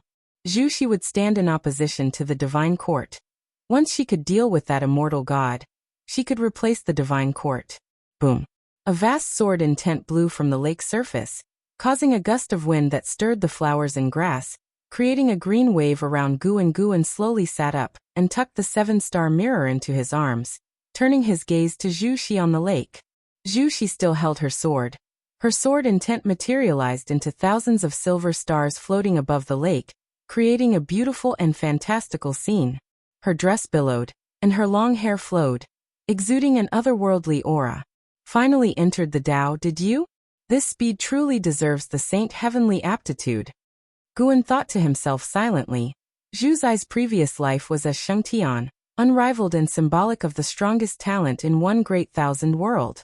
The sword intent Zhu Xi comprehended was precisely the Sacred Heart Sword Tao. The Sacred Heart Sword Tao was created by his reincarnation body, Yang Xian, depending on the river of Sword Tao, needing no lifespan to transform and improve. The Sacred Heart Sword Tao continued to grow stronger. Aside from mastering the Sacred Heart Sword Tao, Guan had used his Tao intent over the years to assist Zhu Xi in her cultivation, allowing her to gain many insights and creative ideas. She might be able to develop a different Sacred Heart Sword Tao. Zhu Xi opened her eyes, her gaze sharp, as if two sword beams shot out from them. She slowly raised her head. She could already feel the Sacred Heart Sword Tao guiding her from an unfathomable distance. The feeling was subtle, allowing her to even harness the power of the Sacred Heart Sword Tao. Turning to look at Guan in the distance, she flickered and appeared before him out of thin air, bowing and saying, "Senior, I have barely entered the Tao." Guan stood and looked at her, smiling. "Since that's the case, we should part ways. Do you want to stay in the Taiwei Great World, or go elsewhere? I can help you one more time." Zhu Xi was surprised, not expecting Guan to leave today. But she was too embarrassed to ask him to stay, so she replied, "I wish to stay." "Then be sure of your decision, for I won't be there to help you later. This great thousand world is brewing a terrible disaster. Even if you cultivate for millions of years, changing fate will be difficult." Guan said seriously. Zhu Xi took a deep breath and said, "I've long made up my mind. This great thousand world has a richer spiritual energy and great Tao compared to others I've visited, and there are internal issues within the ruling power. There's room for me to grow here, and I want to stay. Perhaps I can achieve something great." Guan smiled and said no more, turning to leave. Zhu Xi watched his back and suddenly knelt, gritting her teeth, saying, "Thank you, Master, for your love. I've never been filial to you, but one day, I'll stand proudly before you and make you proud of me." Guan didn't pause or look back, his figure vanishing. Zhu Xi couldn't sense any trace of Guan, feeling hollow inside. After all these years together, she finally realized that this Meng Lang was indeed her master in the celestial spirit great world, Guan, known as the supporting Tao Sword Venerable. However, she couldn't tell if the master came for her, or just happened to pass by this world. She thought it was likely just passing by, which showed how uncommon this great thousand world was. Immortal gods. Zhu Xi's eyes flickered, her gaze revealed ambition, giving her a majestic and oppressive aura. If you find any errors, ads pop up, ads redirect, broken links, non-standard content, etc., please let us know. Report so we can fix it as soon as possible. Chapter 671. The Fickle Heart of the World. Sarch *, the novel, F. Iyer. NT website on Google to access chapters of novels early and in the highest quality. After parting with Zhu Xi, Guan's life once again fell into tranquility. He delved into creating a Tao, but this path was exceedingly arduous, always causing this Tao extreme Daoyuo immortal to rack his brains. Time flew by swiftly. Another 100,000 years passed by. In this year, the Taiqian dynasty launched a surprise attack on the Tao court, igniting the flames of war in the human world. In the Taizong dynasty, within the imperial garden of the palace, while pouring wine for Guan, Li Xiandao lamented, "That Taiqian is truly formidable, daring to launch an attack on the Tao court. Whether successful or not, the courage of Taiqian's son of heaven is enough to command my admiration." Taiqian is the strongest dynasty in the world. Although the Taizong dynasty has not been annexed by it, they can still feel its tiger-like might. If it weren't for the feud between Taiqian and the Tao court, Li Xiandao believed Taiqian would eventually march towards the Taizong continent.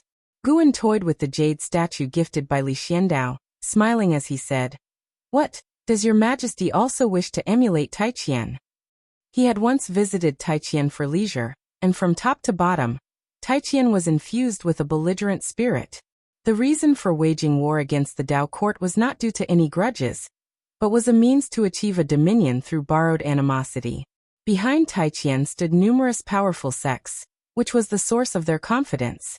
In the coming years, both sides would engage in fierce battles for thousands of years, turning the world dim and chaotic until Zhao Rushan led the Tao court to suppress Taiqian, ascending to the seat of the master of the Tao court.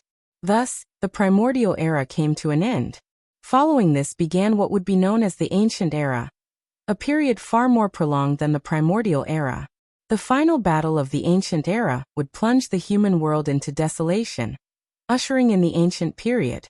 Gu An's gaze could see far into the distant epochs, even glimpsing the Tianyuan period from which Ji came. However, the future Tianyuan period was already vastly different from the Tianyuan period of Ji's origin. Yet Ji was bound to be born. If he didn't exist, the memories he imparted to Guan would be illusory. To say I don't wish to emulate is false, as an emperor, who doesn't want to unite the world. But the Tao cord is too strong, and without certainty of victory, I won't lead the people of Taizong to their deaths. Li Xiandao shook his head and said. Currently, he had reached the cultivation level of a carefree primordial immortal. Although he couldn't compare to the disciples of Wuxia in terms of training speed, he was still considered fast in the world. The two talked about worldly matters, occasionally mentioning Li Ye, Yang Jian, Long Teng, and others. Nowadays, the person Li Xiandao valued most wasn't Yang Jian or the prince but Long Teng. As the son of Long Qing, and now the patriarch of the Long family, Long Teng had grown up, his cultivation reaching the realm of a divine immortal of wondrous dharma. He symbolized the highest talent of the Taizong dynasty, and was a world-renowned peerless prodigy. Li Xiandao curiously asked, by the way, I've always wanted to ask, Long Teng's cultivation speed is getting faster and faster. Even Yang Jian is amazed. Is it you secretly nurturing him behind the scenes? A divine immortal of wondrous dharma, being the 6th level of the immortal Tao, can roam the outer heaven. Reaching the realm of a divine immortal of wondrous dharma before 1,000,000 years old is a once-in-billion talent. Guan raised his wine cup, smiling. See through it but don't reveal it. He did indeed quite like Long Teng. Often he would transform into someone else to be near Long Teng. For Long Teng to have reached today was largely thanks to his Tao intent. When Long Teng cultivated, his Tao intent would envelop him, aiding in his enlightenment. Regarding this, Long Teng was still unaware. In fact, though Gu An's Tao intent could assist others, it was more about giving them a gentle push. If Long Teng had extremely mediocre comprehension, even if he used Tao intent daily to assist, he wouldn't have nurtured him to his current achievements. Li Xiandao, upon hearing this, grew even happier and started inviting for more wine. The two drank for a full 2 hours before Guan finally took his leave. Watching Gu An's departing figure, Li Xiandao couldn't help but ask, Guan, how much longer can such days last? 100,000 years to him was extremely long, especially since he was an emperor, facing far more partings than ordinary people. He had even seen off many descendants, with the court's ministers changing batch after batch. Only when facing Guan would his heart calm down, feeling that some things could not be erased by time. The most heartless place is the house of royalty, and Li Xiandao had thoroughly become a lonely soul. Guan raised the jade statue in his hand, saying, until you grow weary of it. Watching him suddenly disappear, Li Xiandao couldn't help but shake his head and smile, softly murmuring to himself, how could I ever grow weary? His expression gradually became complex. He didn't stand up, continuing to sit at the wine table, lost in thought. After leaving the Taizong dynasty, Guan appeared above the sea of clouds, strolling forward. The human heart is ever-changing ultimately. Guan sighed. As for Li Zuando's life, he did not wish to interfere too much. Li Xiandao had been emperor for too long. When the expansion of the Taizong dynasty halted, internal conflicts would break out. He had once executed rebellious royal family members, which increasingly distanced him from the royal family. Meanwhile, Li Ye and Li Lingtian had long roamed the world, never returning. When Guan didn't find him, he would always stay in the bedchamber or the imperial study, either cultivating or reading. Not only Li Xiandao, but other old friends also faced life's predicaments, which were more mental than situational. The path of immortal cultivation is long. When one cannot break through year after year, the fighting spirit weakens, and the thoughts become chaotic. Ambitions and emotions intertwined were as complex and uncontrollable as hearts in the mortal world. Even for them, Guan occasionally felt restless, particularly when his path of creating a Tao was not going smoothly. For this reason, Guan liked to travel across the world, visiting major sects and imperial dynasties. The diverse beings always helped to quickly calm his Tao heart. The reason for finding Li Xiandao to drink today was because his path of creating a Dao finally showed progress, and he was in high spirits, seeking a friend to drink with. Liu was busy with carefree vendettas, making it difficult for Guan to find him, so he could only find his father. When Guan met Li Xiandao, he was still very weak. Thus, when he saw Li Xiandao, he could remember the lost feeling of weakness, a sentiment that couldn't be provided by friends made after becoming strong. Soon, Guan disappeared above the sea of clouds. He arrived at Xiaolan's grotto heaven, switching with his avatar. Xiaolan was about to emerge from seclusion. Since returning from the path of the Great Tao, her cultivation growth had slowed. Even after being in seclusion for 100,000 years, there was no hope of a breakthrough, which made her heart quite agitated. "Brother Gu." The voice arrived before the person. Guan, who was admiring the flowers and grass, was about to turn when Xiaolan pounced on him. Xiaolan, without a word, attempted to kiss him and strip his clothes. Although only the two of them were in the grotto heaven, such roughness was unprecedented for Guan. Several days later, Xiaolan stood up from the grass, tidied her clothes, looked into the distance, and sighed. "Brother Gu, I suddenly feel I'm not a true genius, as I'm starting to encounter bottlenecks too." Guan stood up with her, gazing at her profile, and asked, "How about we spar a bit?" Xiaolan turned to look at him, and slightly shook her head. "Brother Gu, I don't need to regain confidence by defeating you. Even if I beat you many times, my Dao practice would not grow because of it," Xiaolan said, a nostalgic look crossing her face. If battling powerful enemies on the path of the Great Tao, when the fight ended, the Dao spiritual qi would surge in her, allowing her to rapidly increase her cultivation level in a short time. That feeling was truly wonderful, and she still yearned for it. "Who said I want to lose to you?" Gu An's voice interrupted Xiaolan's thoughts, causing her to meet his gaze. Xiaolan was stunned. It was the first time she had seen Gu An's expression so serious. She pouted slightly. "What, do you want me to go easy on you?" Guan stared at her, whispering, "Even if you give it your all, you can't possibly beat me. If you find any errors, ads pop up, ads redirect, broken links, non-standard content, etc., please let us know. Report so we can fix it as soon as possible." Chapter 672 Primordial Tao Emperor. Seeing that Guan didn't seem to be joking, Xiaolan felt puzzled, but she had her own pride and didn't want to concede just yet. Sar the novel, F.I.R. NT website on Google to access chapters of novels early and in the highest quality. Then let's do it. Xiaolan raised her hand and beckoned to Guan with the demeanor of a master. The corners of Gu An's mouth turned up. With a gentle shift of his right foot, the entire world suddenly changed. The celestial vault turned dim, the flowers and grass on the ground vanished, and an endless wilderness appeared beneath their feet. This sudden change in environment caused Xiaolan's face to change drastically. She looked around, feeling that everything around her didn't seem like an illusion. "What is going on?" She turned to look at Guan and cautiously asked, "Are you really my brother Gu?" Guan laughed. "Laner, think carefully. Are you really sure about my origins? Since you became sensible, I have been at the Xiao Manor. Before coming to the Xiao Manor, did you know who I was? Who are you?" As she listened to Guan, the uneasiness in Xiaolan's heart disappeared. As long as Guan was still him, she wouldn't be afraid. Guan drew out the Cyan Hong sword, gripping the sword scabbard, and said, "First show me your full strength." A gleam flashed in Xiaolan's eyes, and her figure flickered. Boom! Xiaolan appeared out of thin air in front of Guan, holding the white spirit sword. The sword's tip was only 10 centimeters from Gu An's shoulder. The ground beneath them shattered, countless debris flew up, as if the world couldn't withstand the pressure and was collapsing. Yet, this mere 10 centimeters, Xiaolan was unable to advance any further. Her pupils suddenly dilated, not expecting Guan to be so formidable. Guan, holding the sword scabbard of the Cyan Hong sword, pushed forward. Xiaolan felt an overwhelming force like a tidal wave crush towards her, and she uncontrollably was pushed far away, disappearing at the world's end like a sharp arrow.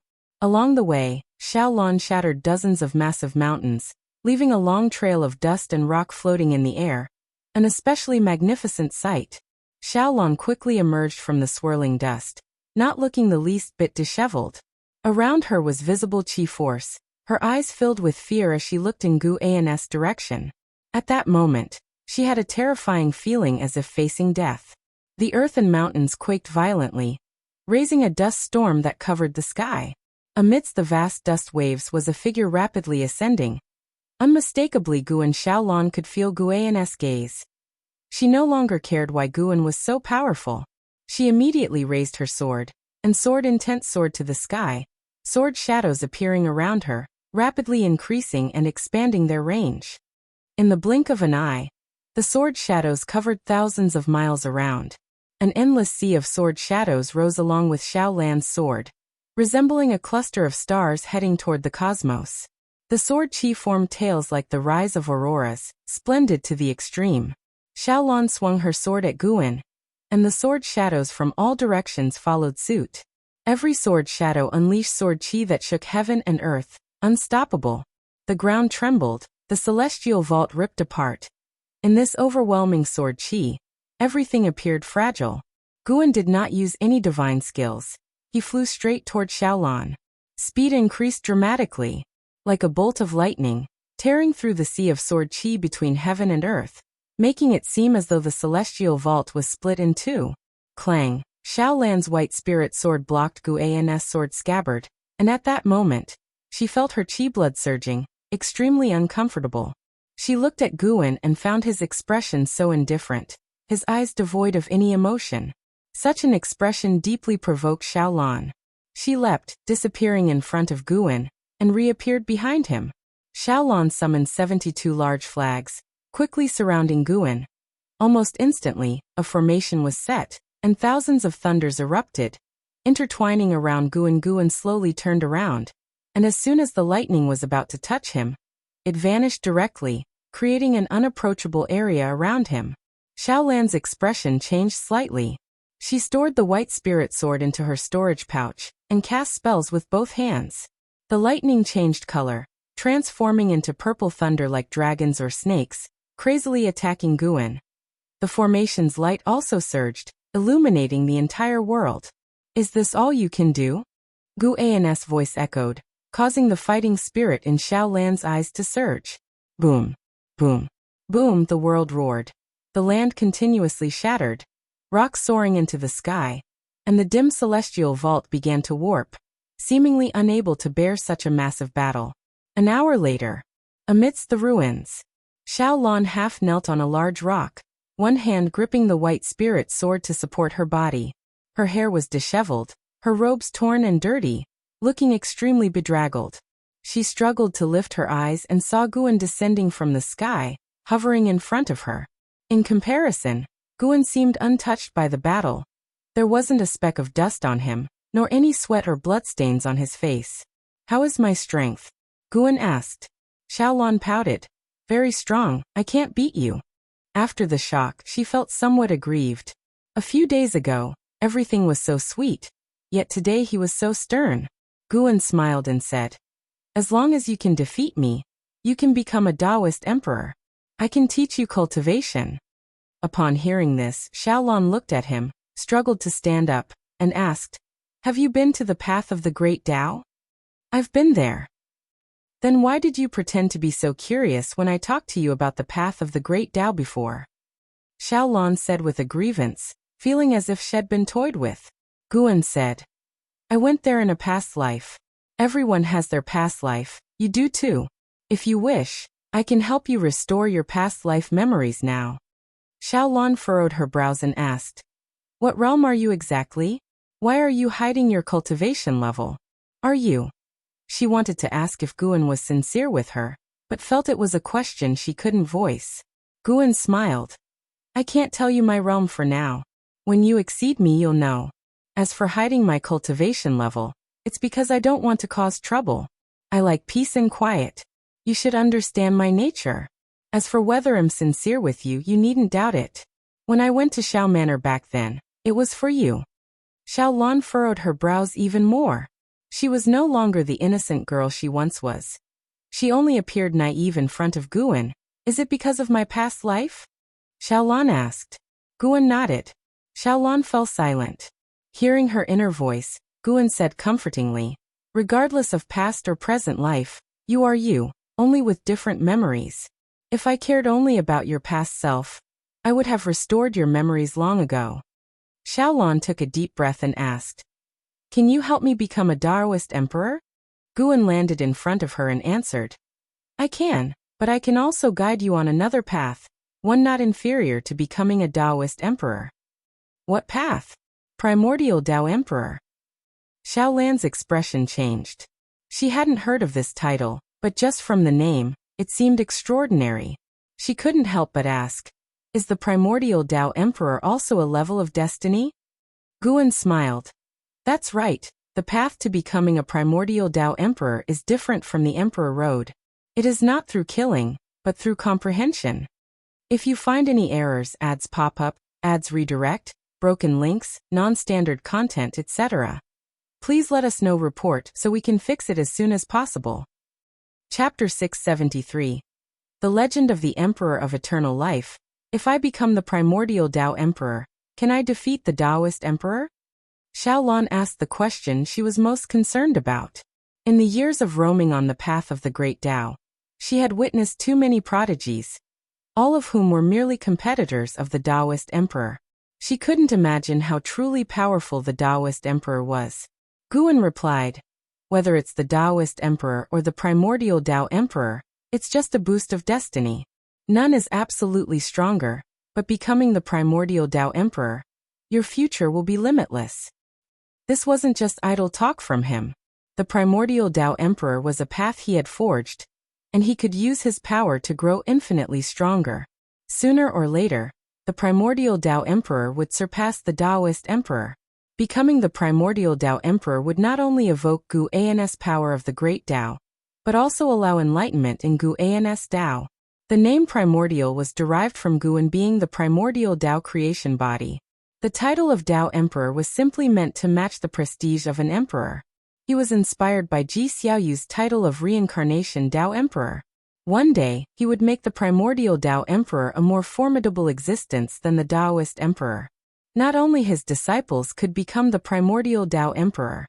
Of course, that was a far-off future, as his creation of the Primordial Tao Emperor was still ongoing. Currently, it was just in the first stage, which could attract people to the Tao. Xiaolon pondered for a moment and said, "Anyway, you won't harm me. I'm willing to become the Primordial Tao Emperor. Teach me." Guan smiled, waved his right hand, and Xiaolan's injuries instantly healed. Her mana was restored to a full state, and the entire dim world suddenly transformed back into the appearance of a grotto heaven.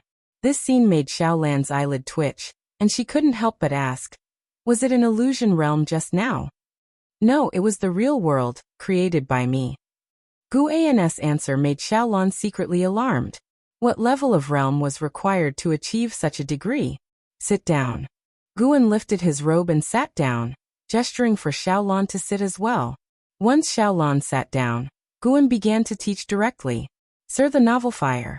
Net website on Google to access chapters of novels early and in the highest quality. The Taoist Emperor requires fighting and devouring great Tao destinies on the Emperor Road of the Great Tao. The final victor can become the Taoist Emperor. For the Primordial Tao Emperor to rival the Taoist Emperor, it must also have an accumulation process. Guan did not intend to let the Tao seekers slaughter each other like raising poisonous creatures. He thought of his lifespan holograms, lifespan reincarnation, and the innate reincarnation skill. He planned to have the cultivators pursuing the Primordial Tao Emperor gain enlightenment in reincarnation. Not a personal reincarnation, but a projection of will into reincarnation. It would exist in reality but would ultimately be annihilated. It wouldn't disturb the Great Tao but could absorb its true essence. With this direction, he could better perfect it going forward. Xiaolon soon became engrossed in Gu An's teachings. The grotto heaven remained calm, with a serene beauty undisturbed by time. In the misty immortal court, within a vast golden hall, hundreds of youthful cultivators gathered, and Tian Hao was among them. Many surrounded him, chatting, resembling stars arching around the moon. "I finally got the qualification to compete for the Taoist Emperor. In a million years it'll be our turn. Time is pressing. Tian Hao is truly remarkable. He hasn't even surpassed attaining the free immortal of Taoist song. Yet he has the qualification to compete for the Taoist emperor. I heard that the ancestor values him highly. Don't be overly joyful. The road to the Taoist emperor is arduous. We might end up killing each other. The disciples of the misty immortal court in the hall discussed matters of the Taoist emperor. Tian Hao remained silent, recalling the words of the elder who announced the Taoist emperor matter. He always felt that the elder was watching him with ill intent. Although he had integrated into the misty immortal court, he wasn't born there, so he always had a barrier in his heart, preventing him from fully trusting anyone. Speaking of the Taoist emperor, our misty immortal court has produced many Taoist emperors throughout history. Do you know which Taoist emperor had the highest talent? The words of a young man in blue clothes caught the attention of many, prompting Tian Hao to turn his head. The blue-clothed man reveled in the attention. He cleared his throat and said, "Naturally, it's the Emperor of Eternal Life from Jinlan Immortal Mansion." Born with the immortal emperor's eye, he shocked the entire immortal court. Perhaps unmatched talent brings misfortune. Heaven is fair, so evil exists to covet his immortal emperor's eye. Breaking into the misty immortal court, it cost his parents' lives. To protect him, the misty immortal court sent him to Ling Mountain. The Emperor of Eternal Life inherited the true teachings of Ling Mountain, and was the heavenly Buddha ancestor's direct disciple. He was unbeatable once he embarked on the path of the great Tao, becoming the Taoist emperor in an incredibly short time. The Emperor of Eternal Life. The Immortal Emperor's Eye. Tian Hao had heard of this name, said to be a supreme genius from long ago. He had heard several seniors use the Emperor of Eternal Life to pressure talented disciples. However, when asking about more deeds of the Emperor of Eternal Life, they were warned not to inquire too much. The Emperor of Eternal Life seemed to be a taboo within the misty immortal court. Why did such a powerful Emperor of Eternal Life die? Someone asked, puzzled. The blue-clothed man mysteriously said, "He didn't die from being killed. Even legendary immortal gods couldn't do anything to him. He entered the river of cause and effect for his beloved. Whether he truly perished remains unknown. In fact, many ancestors within the court anticipate his return. It's said that Ling Mountain occasionally sends disciples to the river of cause and effect for training, likely orchestrated by the heavenly Buddha ancestor. The Emperor of Eternal Life was the heavenly Buddha ancestor's most cherished disciple. The heavenly Buddha ancestor, being a supreme presence beyond the great thousand world, still longs for the Emperor of Eternal Life. Imagine his extraordinary talent." At these words, the surrounding disciples nodded in agreement, beginning to fantasize about the Emperor of Eternal Life. Even Tian Hao couldn't help but wonder about the elegance of the Emperor of Eternal Life. "Wait, how do you know so much?" a female disciple suddenly asked, prompting everyone to look at the blue-clothed man with odd expressions. Those who knew the blue-clothed man felt even more puzzled. The blue-clothed man maintained a smile, though it became increasingly eerie. "Because I've met him and assisted him," the blue-clothed man said proudly, making those around him have even stranger expressions. Tian Hao sensed something and frowned, silently retreating. Suddenly, the blue-clothed man exploded into a black mist, quickly spreading out, causing surrounding disciples to retreat while holding their magic artifacts defensively. "Little ones, I am the profound demon emperor under the Emperor of Eternal Life. I am also a Taoist emperor. Today, only one among you can survive, and the survivor will have the qualification to compete for the Taoist emperor." The voice of the blue-clothed man resounded, but his tone turned chilling. Rumble. The entire palace began to tremble, and Tian Hao's expression changed dramatically as he felt an overwhelming suppression from outside the hall. They had no way to escape. What was going on? Was it an enemy invasion, or an arrangement by the misty immortal court? Tian Hao took out his 3 Dao treasures and watched the black mist vigilantly, faintly catching the silhouette of someone walking within it. If you find any errors, ads pop up, ads redirect, broken links, non-standard content, etc., please let us know. Report, so we can fix it as soon as possible. Chapter 674. Projecting the Path of Creation. Profound Demon Emperor. In the Taoist field of the beginningless, Guan, lying under a tree reading, murmured this name. Having inherited the memories of the Emperor of Eternal Life, he naturally remembered the profound Demon Emperor.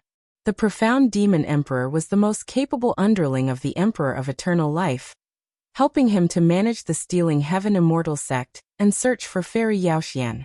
However, ever since the Emperor of Eternal Life ignored the profound Demon Emperor's obstruction, insisted on leaving the Stealing Heaven Immortal sect to find Fairy Yaoxian, and even injured the profound Demon Emperor, the two bid farewell forever.